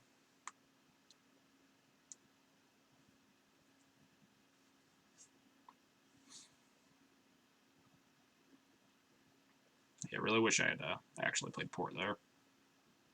Because I don't give a fuck if they kill my Thalia. I don't think it mattered too much, though. We're, like, pretty far behind here.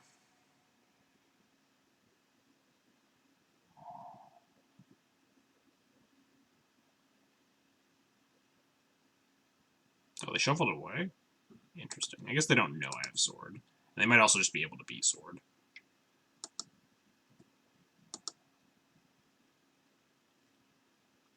In fact, I'm pretty sure the math just straight up doesn't favor me. We need to draw, like, GT to do anything.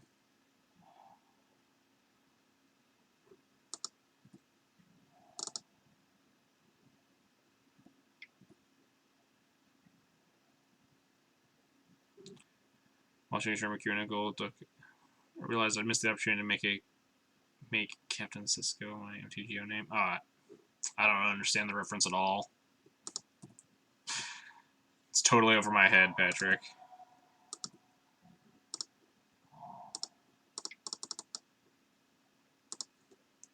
So the only card that wins me the game, or, like, lets me stay alive here is Umezawa's GT. Yeah, that's fine.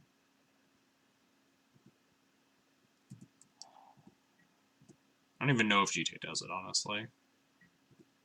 If they have Bolt, we just are straight up dead. Yeah, this feels like it's Lightning Bolt.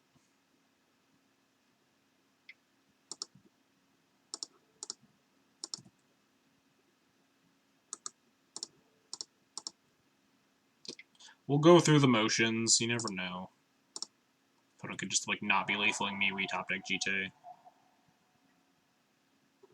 Not lethaling me, we did not top deck GT, though. What's up, Matsu? We could recruit for a Stoneforge Mystic and then die. Too bad we can't recruit for something to kill a Trinity Nemesis.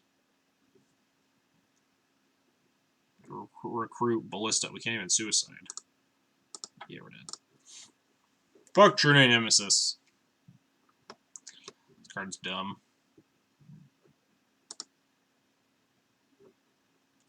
Anyway, the Grixis Delver matchup is really, 2-mana -1/-1 bear. Just completely in the color pie, you know?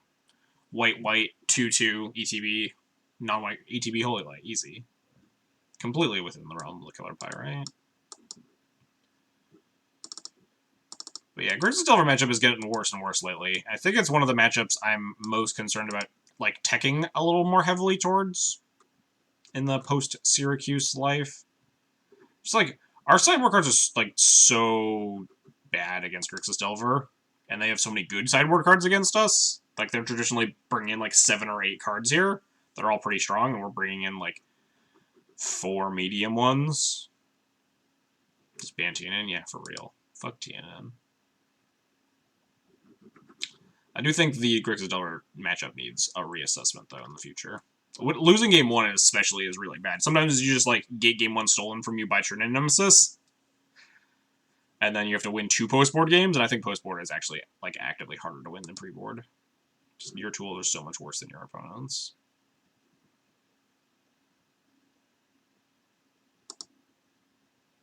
If you also ban GTA and Vile. I don't think Vile's nearly on the same level as TNN. In my totally non-biased opinion.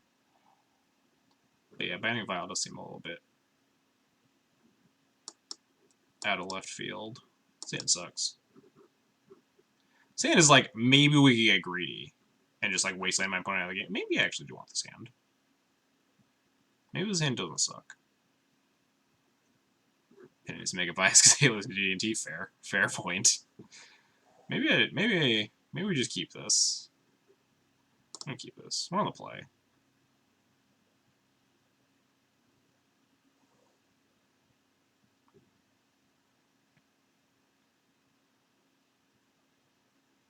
Yeah, the plan. My plan with this hand is never let them cast your Nemesis.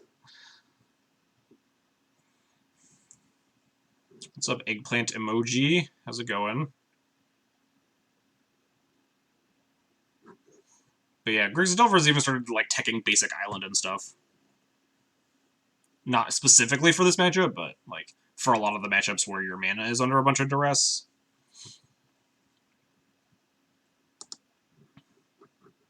Yeah. There is a chance that also like this matchup just does call for a reassessment of like roles and like value put on cards. Just like a plan that like just like a whole like just complete like switch in the brain. But yeah.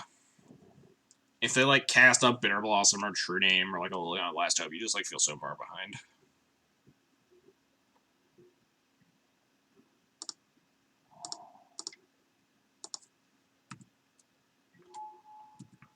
Like, we do have, like, the Plow for the first thing if they play a threat on turn 1, and then we can try to just mana deny them a bunch.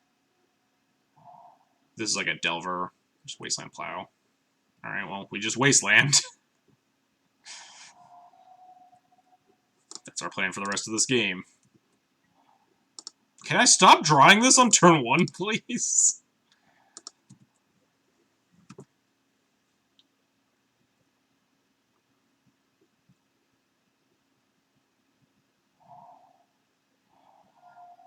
Alright. It's a Delver time. Oh, see? And they have the basic island here. That's what I was talking about. But at least we get to just, like, port it. Shuffle on this Ponder, please.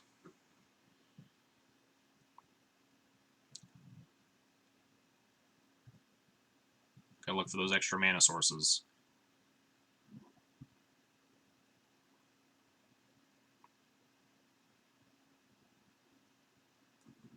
Oh, yeah. It's Yaz. Gotcha. Did this ever come up before? I forget if I've just forgotten by now. Or you never brought it up until just now. Because Eggplant Emoji seems like it's a vaguely familiar name in my chat, but...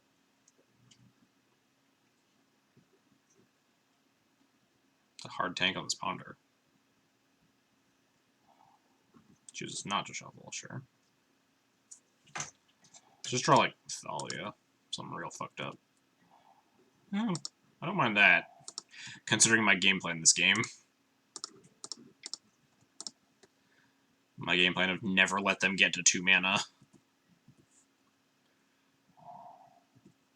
I guess I can't completely prevent that, because they can just, like, go fetch land pass.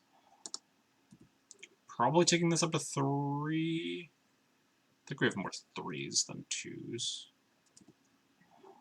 Yeah.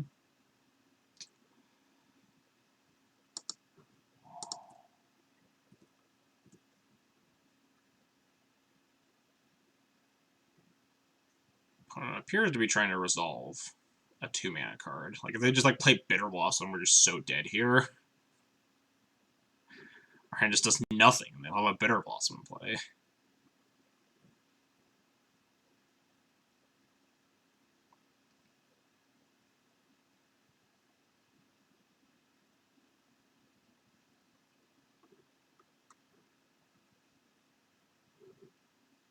Crusader plus GTA felt like a nightmare. I mean, Crusader plus GTA is always a nightmare to deal with, like, all the time. But the issue is that, like, GTA is just the nightmare to deal with. Like, GTA on anything. Like, you connect with a Crusader, you super win. But you connect with anything, it's like you're pretty far ahead. Got a different phone, and oh, Yaz is verified. Okay, I gotcha. Yeah, exactly.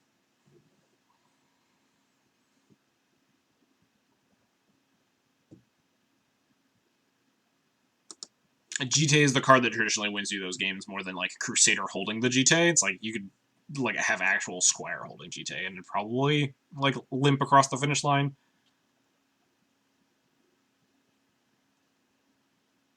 What's up, No Blue Legacy? I like the name. But yeah, that's more or less the plan now. Just like they have a lot of scary cards like has. Preferably, you just don't let them get to like 2 mana, because then they just like Bitter Blossom you and you just fucking die.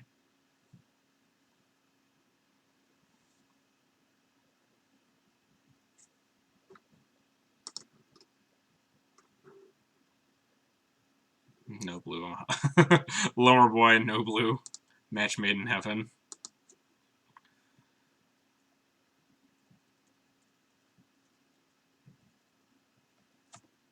So my opponent doesn't like. So my opponent knows I have the second Wasteland. They don't know I have the second Port. So the plan is like continue to protect this until they find another mana source and like maybe try to cast a 2-drop. Then we can play the second Port out next turn and then port the Flooded Strand, which forces them to either fetch or get it tapped. And if it's tapped, we can Wasteland it. Oh, that's interesting. Well, now we're just gonna hold up 2 Wastelands because they can Wasteland it, or 2 Ports because they can Wasteland one of them.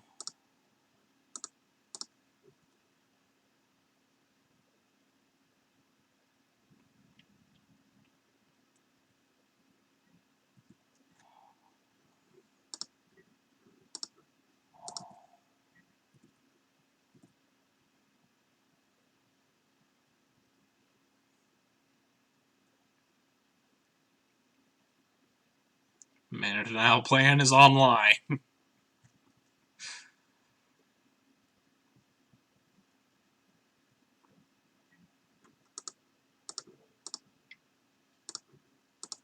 We're just gonna port this Wasteland.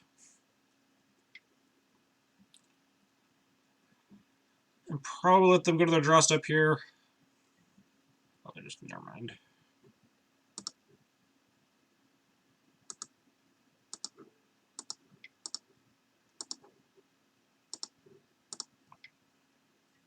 Well, I just let it get tapped. Interesting. I wonder if I'm supposed to Wasteland. I guess it depends on, what, do they mill me? Huh. Milled Recruiter Ballista. I like to draw those, especially their Recruiter. What am I supposed to Wasteland this Wasteland if they don't hit another land?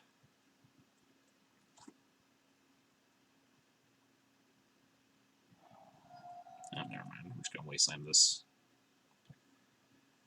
Is that Gurmag time? I got a plow ready for a Gurmag. Bitter Blossom time? Please no. Again, still can't beat that card. Pyro. Alright, we can beat a Pyro. They don't have a force, we can beat a Pyro. So worth porting Strand to force them to fetch. I wasn't thinking then yet. I don't think it was worth it on that turn, because if we port the Strand, they just fetch it, and they get access to 3 mana. And they just like cast a TNN. Still a consideration at certain times, though.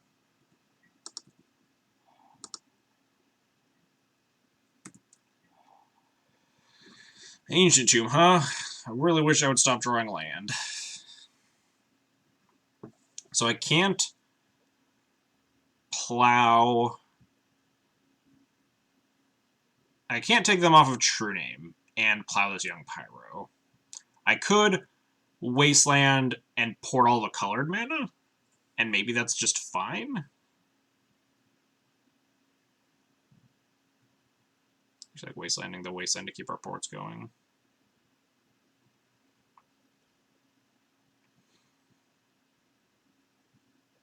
Not anymore, because I wanted to be able to try to, like, choke them off of blue. I think I might just Wasteland this, I guess the Wasteland of the Volk's better than Underground Sea, right? Because Underground Sea is usually for sorcery speed stuff. Whereas the Volk could, like, be, like, bolt stuff.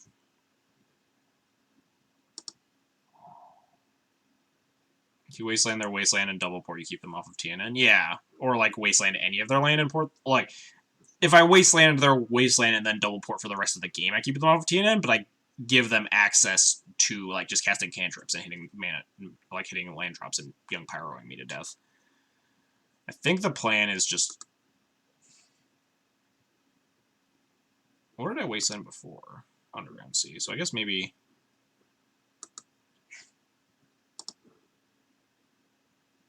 Yeah, I think the plan is just that.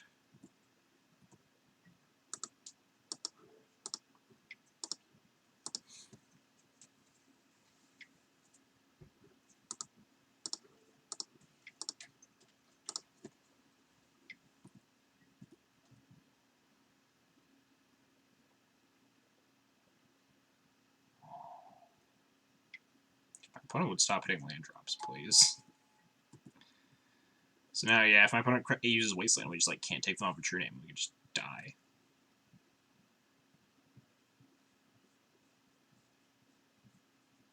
I'm not super concerned about them getting, like, one Elemental.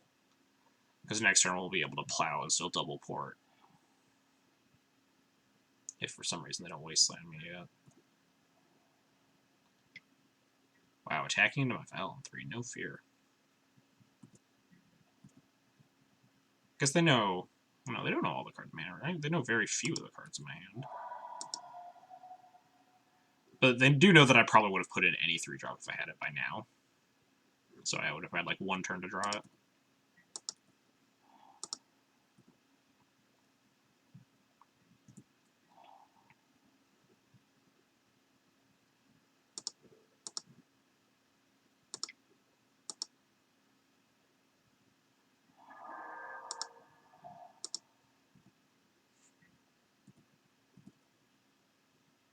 It's probably Wasteland to port time. Yeah, that attack was super aggressive. Also, my opponent's being absurdly conservative with this Wasteland, and I have no idea why. Are they, like, playing around me having a Flicker Wisp for my Rishadan port? Is my deck all lands? This is a good question. Did I sideboard into lands?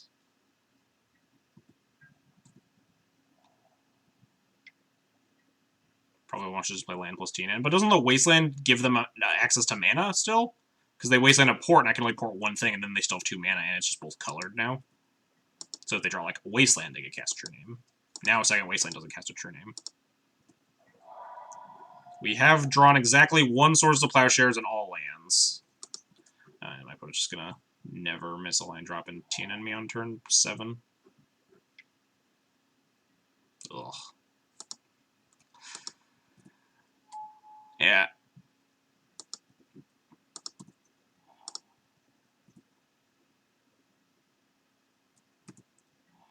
Jesus.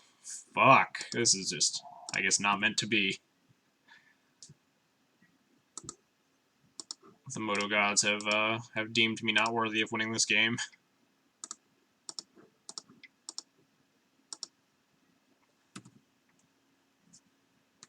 I like how, like, the 2 cards that got milled are, like, the only spells that I would have drawn this whole game. The 2 cards that they just, like, randomly milled me for Thought Scour for. Just, like, second True Name, too. I'm I'm about to, like, fucking tilt concede. I don't usually get, like, very tilted from games, but, like, this one has been particularly tilting. I don't think my Delver opponent has missed a land drop yet. It's what? 1, 2, 3, 4, 5, 6, 7, 8? Yeah, they've had 8 turns, because we're on turn 9. Yeah, my Delver opponent has not missed a land drop in his turn 9.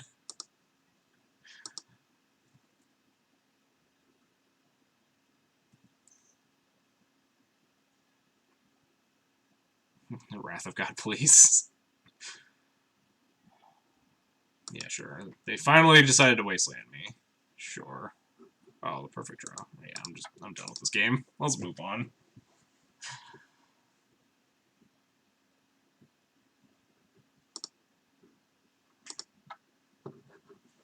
Ugh. That was a pretty aggravating game.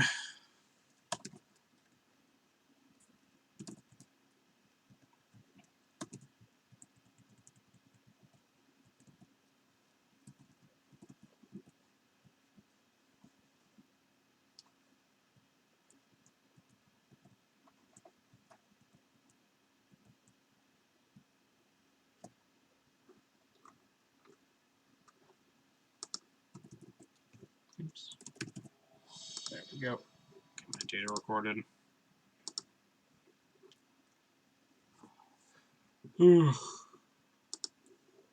Alright. This hand, pretty good. Pretty decent. What is this? I've never seen this avatar.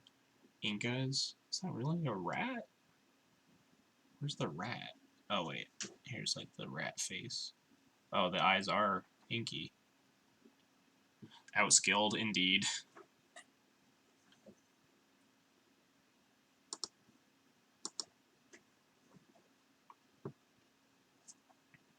My decisions mattered a lot that game. I'm only to 5. Alright, I'm in for this. Good start to my desperate claw back into the 3-2 after starting 2-0. Unless they turn on Grizzlebrand me. Please don't do that. Oh, this isn't a Grizzlebrand land. This is a Maverick. This hand's very good against Maverick. I'm in for this. I'm in for the second Mother of Runes against Maverick, too. I do like that there's an equal amount of salt on both sides of the D&T Delver match. Yeah, because we're both doing, like, fucking annoying-ass shit. Again, I reiterate from our game 1. Fuck TNN. Maverick or Infect. I think specifically fetching the Savannah means that they're definitely Maverick.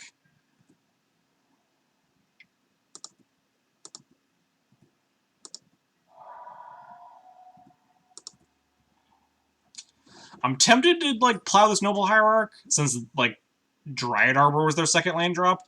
But traditionally against Maverick, your plows aren't really trying to mana deny them. Your plows are mostly aimed at, like, their Knight of the Reliquaries, because they don't have, like, too many payoffs. It also lets me just, like, cast Stoneforge Mystic this turn. My other option is just Mom plus plow a Noble Hierarch. Which is, like, maybe the line. But I think I just like jamming Stoneforge if they play a Knight, and then we have put in GTA plus plow the following turn. Plow Dryad. Why would I plow Dryad over Noble Hierarch? Noble Hierarch has a more important text, I think. Just playing Wizards for Deathrite, Pro Ban, Delverith. Has to play more threats. I mean, they were just like playing. They were just turn 2 TNNing me before the DRS ban. Fuck Deathrite too. I'm just gonna jam Stoneforge here.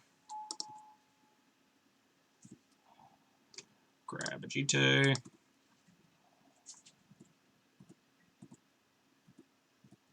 Yeah, like if they spend their whole turn playing a Knight, and we just plow plus put in GT. Pretty easy pickings. Yeah, deal.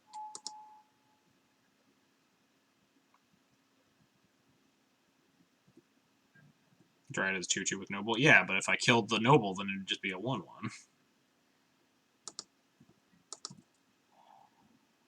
Ooh, this Revoker's tempting. Could try to cut them off of mana now. Plow the Knight, revoke this Hierarch, maybe?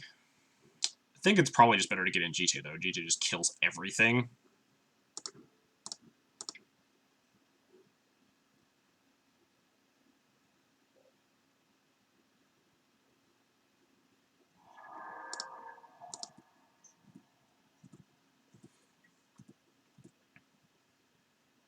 Like, if... I think we just, like, untap and murder them with the GTA, right? We just, like, kill off a bunch of mana dorks. That's not gonna do it, opponent. Well, that might do something.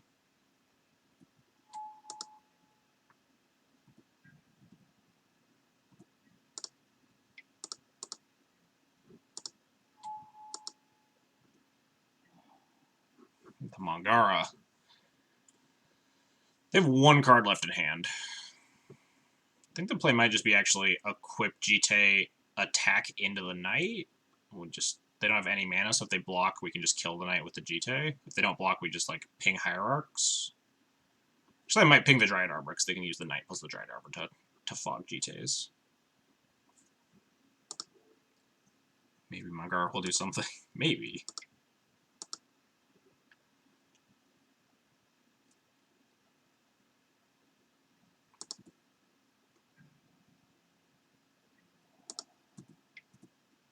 If there's ever a matchup for Mangara, it's probably this one.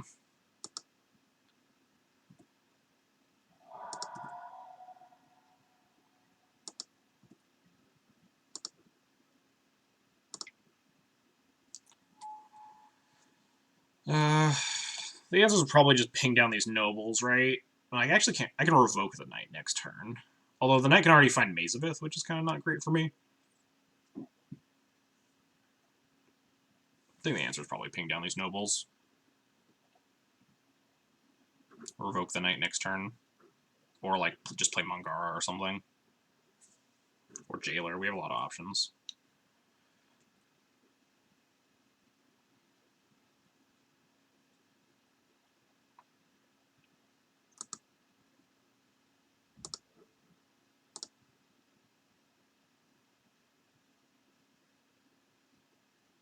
I'm supposed to ping this Dryad Arbor. It makes the Knight bigger. I don't think that matters a lot. Honestly, not sure now with the current board state. Because, like, we'll revoke a Hierarch if we want to, but that's probably not the plan. They can Knight away the Arbor. Because they can't Knight away a Hierarch. We have double Mom in play, too. Right, there's a 3-mana 1/1 in the deck. Kill both. I can't kill both of them. Not this turn, at least. I think I want to kill a Dryad Arbor. It just makes attacking into this Knight worse. Because they can just, like, block with Dryad Arbor and rotate it away. They don't even need to, like, necessarily get Mazavith yet.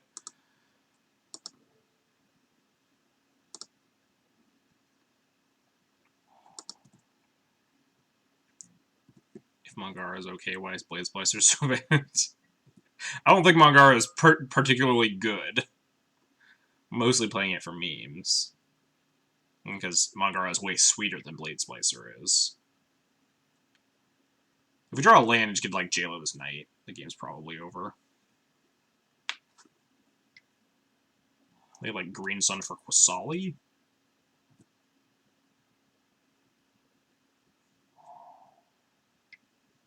Looks like that's what this might be.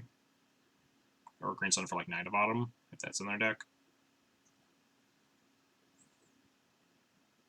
Yeah. Mangara should have haste. So if we draw a land, we just kill this Knight. Game's over. If we don't draw a land, we probably just Mangara to deal with the Knight. Yeah. Goodbye, GTA.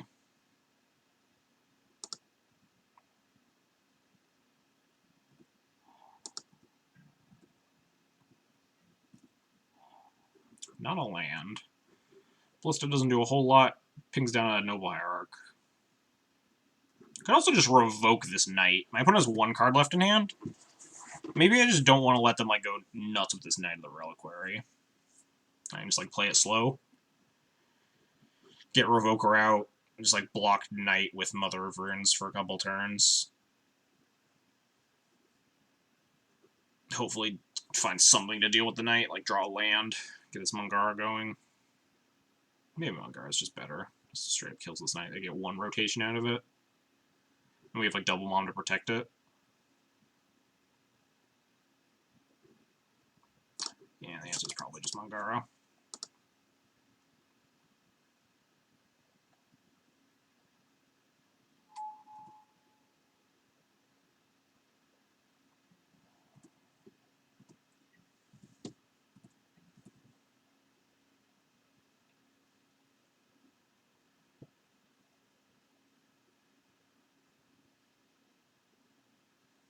You have to pile shuffle your deck. Last game you had full lands, now you have the opposite problem. Yeah, for sure. Moto paying me back for drawing all lands last game.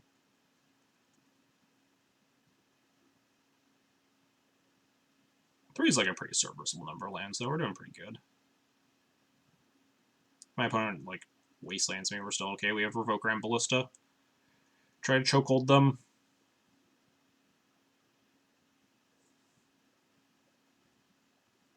Until they, like, main deck Zealous Persecution me. Just get absolutely demolished. That'd be kind of funny. It's like, no way they're playing main deck Zealous, though.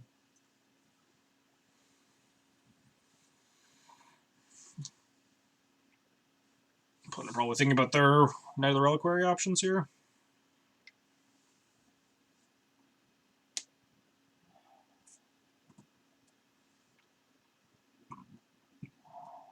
Caracas. Oh no, my Mongara. Didn't think about that one. Probably should have thought about that one, to be fair. Caracas is like a pretty easy card. And that's not concerning. We have double moms.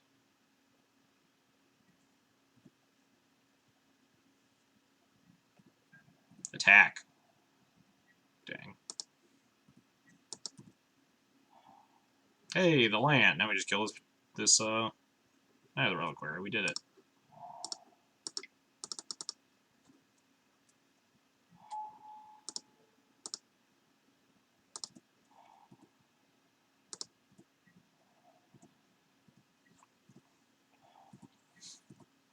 Now we should be fine.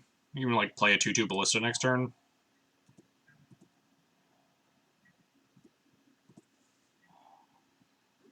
I wonder if I don't want to develop this Aether Vial. What else would I do this turn? Flicker Wisp my Jailer? I want to save the Flicker Wisp for, like, another big thing. Like a Tireless Tracker or another Knight of the Reliquary or something. I do want to be wary of... Oh, they have no cards in hand. Wow, okay, they're just super dead. Never mind.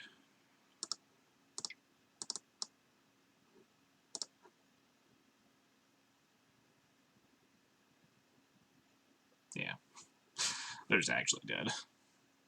Man, Mongara wasn't even good that game. Just fucking walked right into a Caracas that I probably should have thought about and just revoked the Knight instead, but not really a card that was on my radar for some reason. Just not experienced enough against Knight of the Reliquary decks.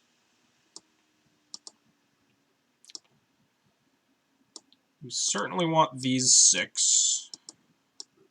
I usually bring in Containment Priest, but I don't think I want to bring in Grafdigger's Cage. It just seems like so much more of a non-card. Let's figure out what's bad first, I guess. Pretty easy, all of these cards. We still have 1 to cut. I don't think... I think all these cards are probably better than the Cage already. And we need to cut 1. Please pile shuffle. And what matches do I use Chalice of Void? So Chalice of Void is mainly for combo matchups, and also Miracles are the big ones. Like, being able to, like, turn 1 hate against Storm by just playing out a Chalice on 0 is really strong. Chalice on 1 is just, like, so insane against Miracles as well. Those are the big matchups for it. But it comes in versus a lot of the other combo decks, or some decks that, like, have a critical mass of 1-drops. You'll want Chalice as well, like Phoenix or Burn or whatever. I wonder if I can, like, just cut a Caracas. They don't have any legends, right? Could just shave a land.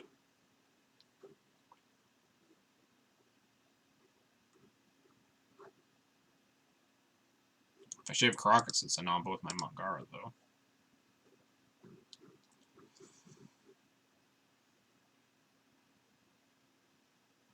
What do I usually cut this matchup? Like, I guess I could cut the Cleric. Cleric shrinks Knights, which is notable.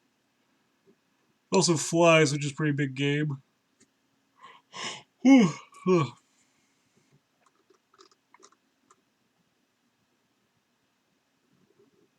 cut like an equipment, sword or batter skull, but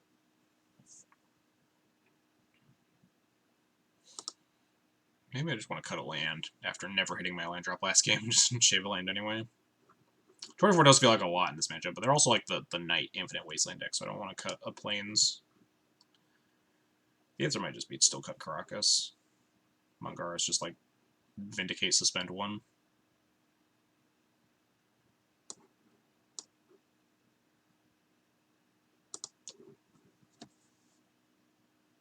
I'll reassess post board.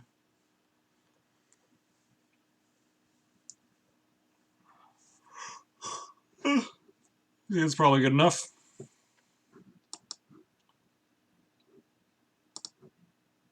Maverick's a deck that you can definitely just try to like kill all their threats. Ooh, no Mana Dork too. That's good for me.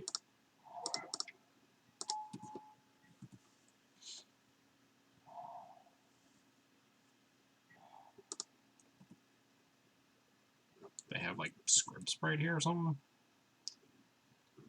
I don't really know what's going on, but I mean, I'll take it. We're on mono removal, so I'm good with my opponent going land, go, land, go, land, go. They Knight, I'm just plowing it. Easy. Opponent might also be on just pure green-white Maverick from the looks of things. And a lot of basic last game. A lot of basics this game too. They haven't fetched once.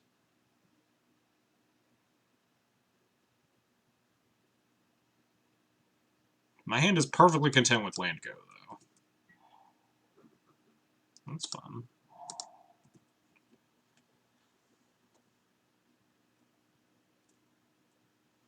I imagine this Revoker is not living if my opponent cares about it at all. I feel like tap out for, I don't know, some Planeswalker, just Gideon me. Oh, nope, they're on the Black Splash. Joke's on me.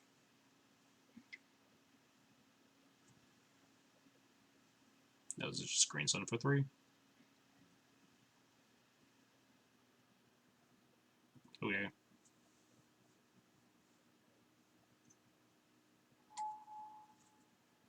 Yeah, goodbye.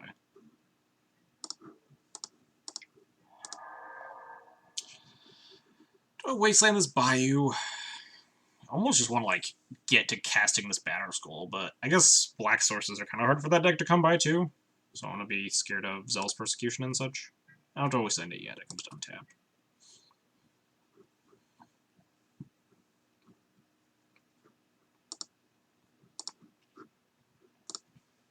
I just want to get a guy into play. Just name Knight of the Reliquary again. There's a chance I want to just name like Gideon, because Knight's just never ever living. And they might have like Gideon Ally of Zendikar in the sideboard or something. I don't think there's another weird card I would name besides like Equipment. Equipment would be really bad for me as well. I'll just name Knight, whatever. I just want to get a dude into play.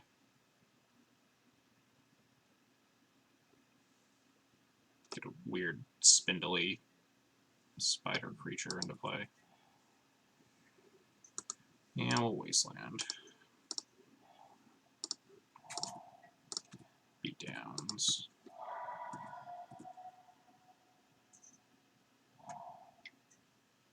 Noble, sure. Noble, sure. Oh man, wrong name. Should have named Noble Hierarch. Rookie mistake.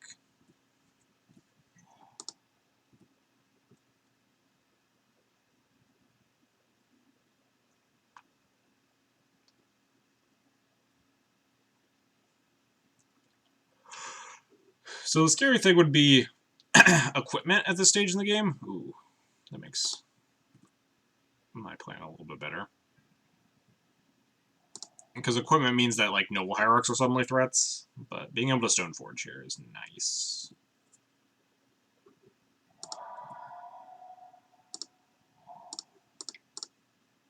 Grab a GT.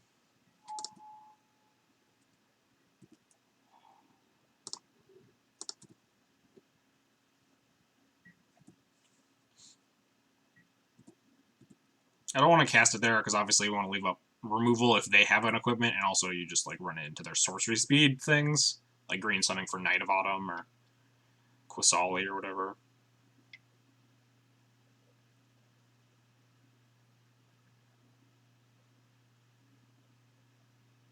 Like, if they just, like, play equip a sword or something, then we're totally fine. Because we just have a bunch of removal.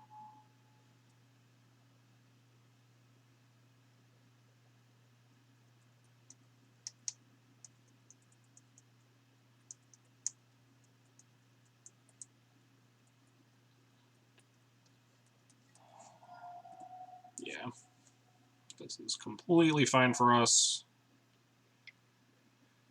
Equip this Hierarch, Plow in response, untap, GT, kill the other Hierarch. They'll probably have an answer for the GT, but... Oh, geez, we also have this Batter Skull. I totally forgot that. We can actually just put in this Batter Skull with the Stoneforge.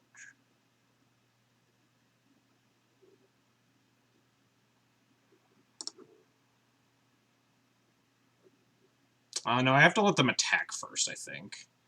Otherwise they can float 2 mana and actually equip this Noble Hierarch with the sword, so it's actually protected from GT counters.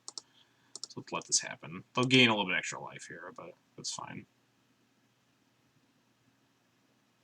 It's worth it to deny them the extra mana.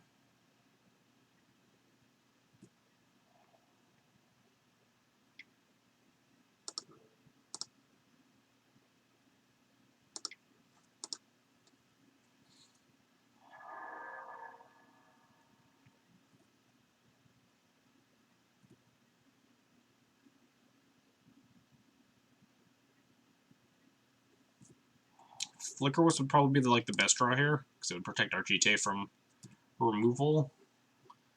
Plains is okay.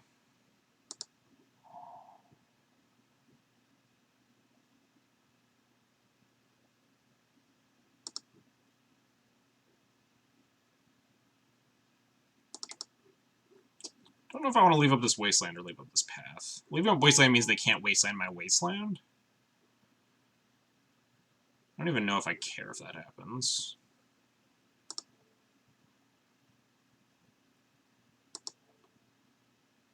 I think I'd rather just leave a path for mana efficiency.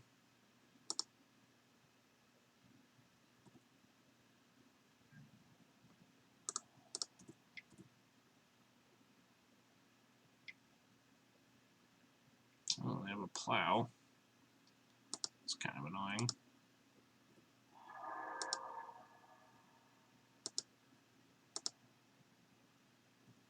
But we have Path of this Hierarch, which is kind of sucks, but they have 1 card left in hand, so... Because that's a good reason I left up Path on total accident. Equip.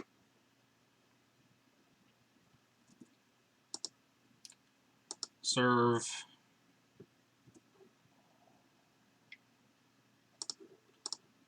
Kill.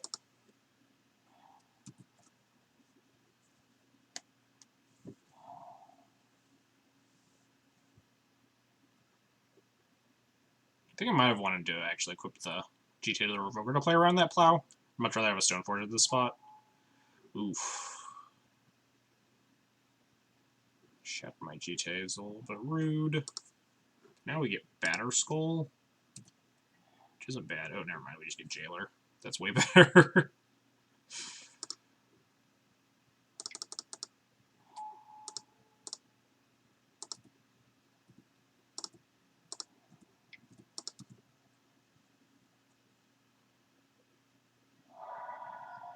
Oh man, drawing into Recruiter of the Guard. All right, yeah, this game's over. We did it. GG's. Neither Reliquary. Sure. Recruiter Wisp. Wisp the Jailer. Major punt to not know you're top decking Jailer and tick up. Yeah.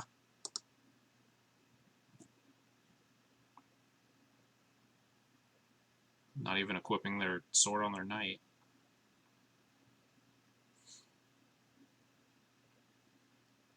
I guess if they no, they're completely hellbent. They're thinking about wastelanding my wasteland here. Yeah, I'm thinking if they had like a plow for the Jailer, we might be in trouble. We need to recruit something else, but no, they're just dead. Grab the old Wisp.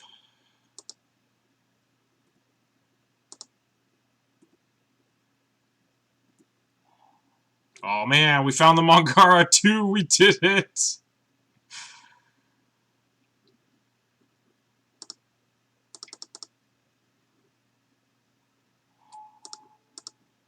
Flicker the Jailer.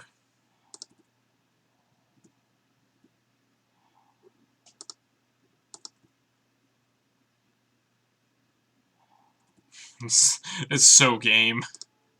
This game is super over.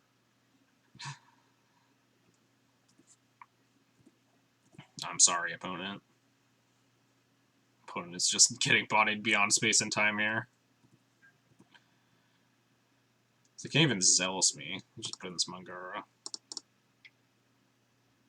I want to do something with this Mangara. Don't concede. I want to kill your Sword of Fire Knight. Damn it! I wanted to do something. This Mangara had finally hit the battlefield, and I was going to untap with it. Well, we won. We just, like, crushed Maverick pretty hard there.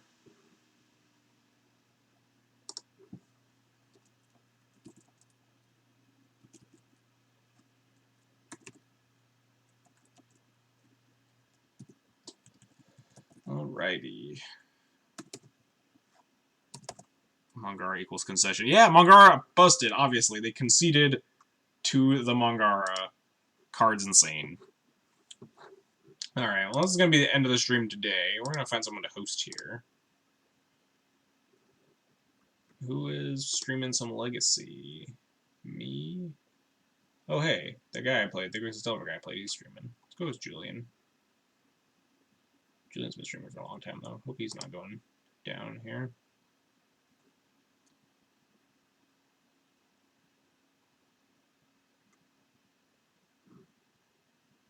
I can't tell if he's, like, talking about Sideboard. Yeah, it looks like he's talking about cards. He might be done streaming. We're going to host a Gold Ducat? I don't know how to pronounce that. Also not their Twitch title. DGOE, whatever. We're going to host the guy that beat me, Grixis Delver. He's still playing Grixis Delver, so thanks for everybody for watching today. Hope you had a fun time. Enjoy SCG Syracuse tomorrow, watching some awesome Legacy action. If you like the content you saw today, you want to see some more Death and Taxes stuff, feel free to follow, subscribe, or donate. Follows are totally free, help you know when I'm going live, that good stuff. Subscriptions get a sweet Thalia emote, and a Thraben subscription badge in the chat. And donations, I do donation deck lists. Details for that are down below. If you want to see a certain deck list played, feel free. Other than that, my YouTube and my Twitter are both linked down below as well. YouTube is where all these streams go after they're done being live, so if you want to watch a bunch of Death and Taxes content, as well as a smattering of other stuff, it's all there. Anyhow, I will see you guys all next week. Have a good one, everybody. Have a good weekend.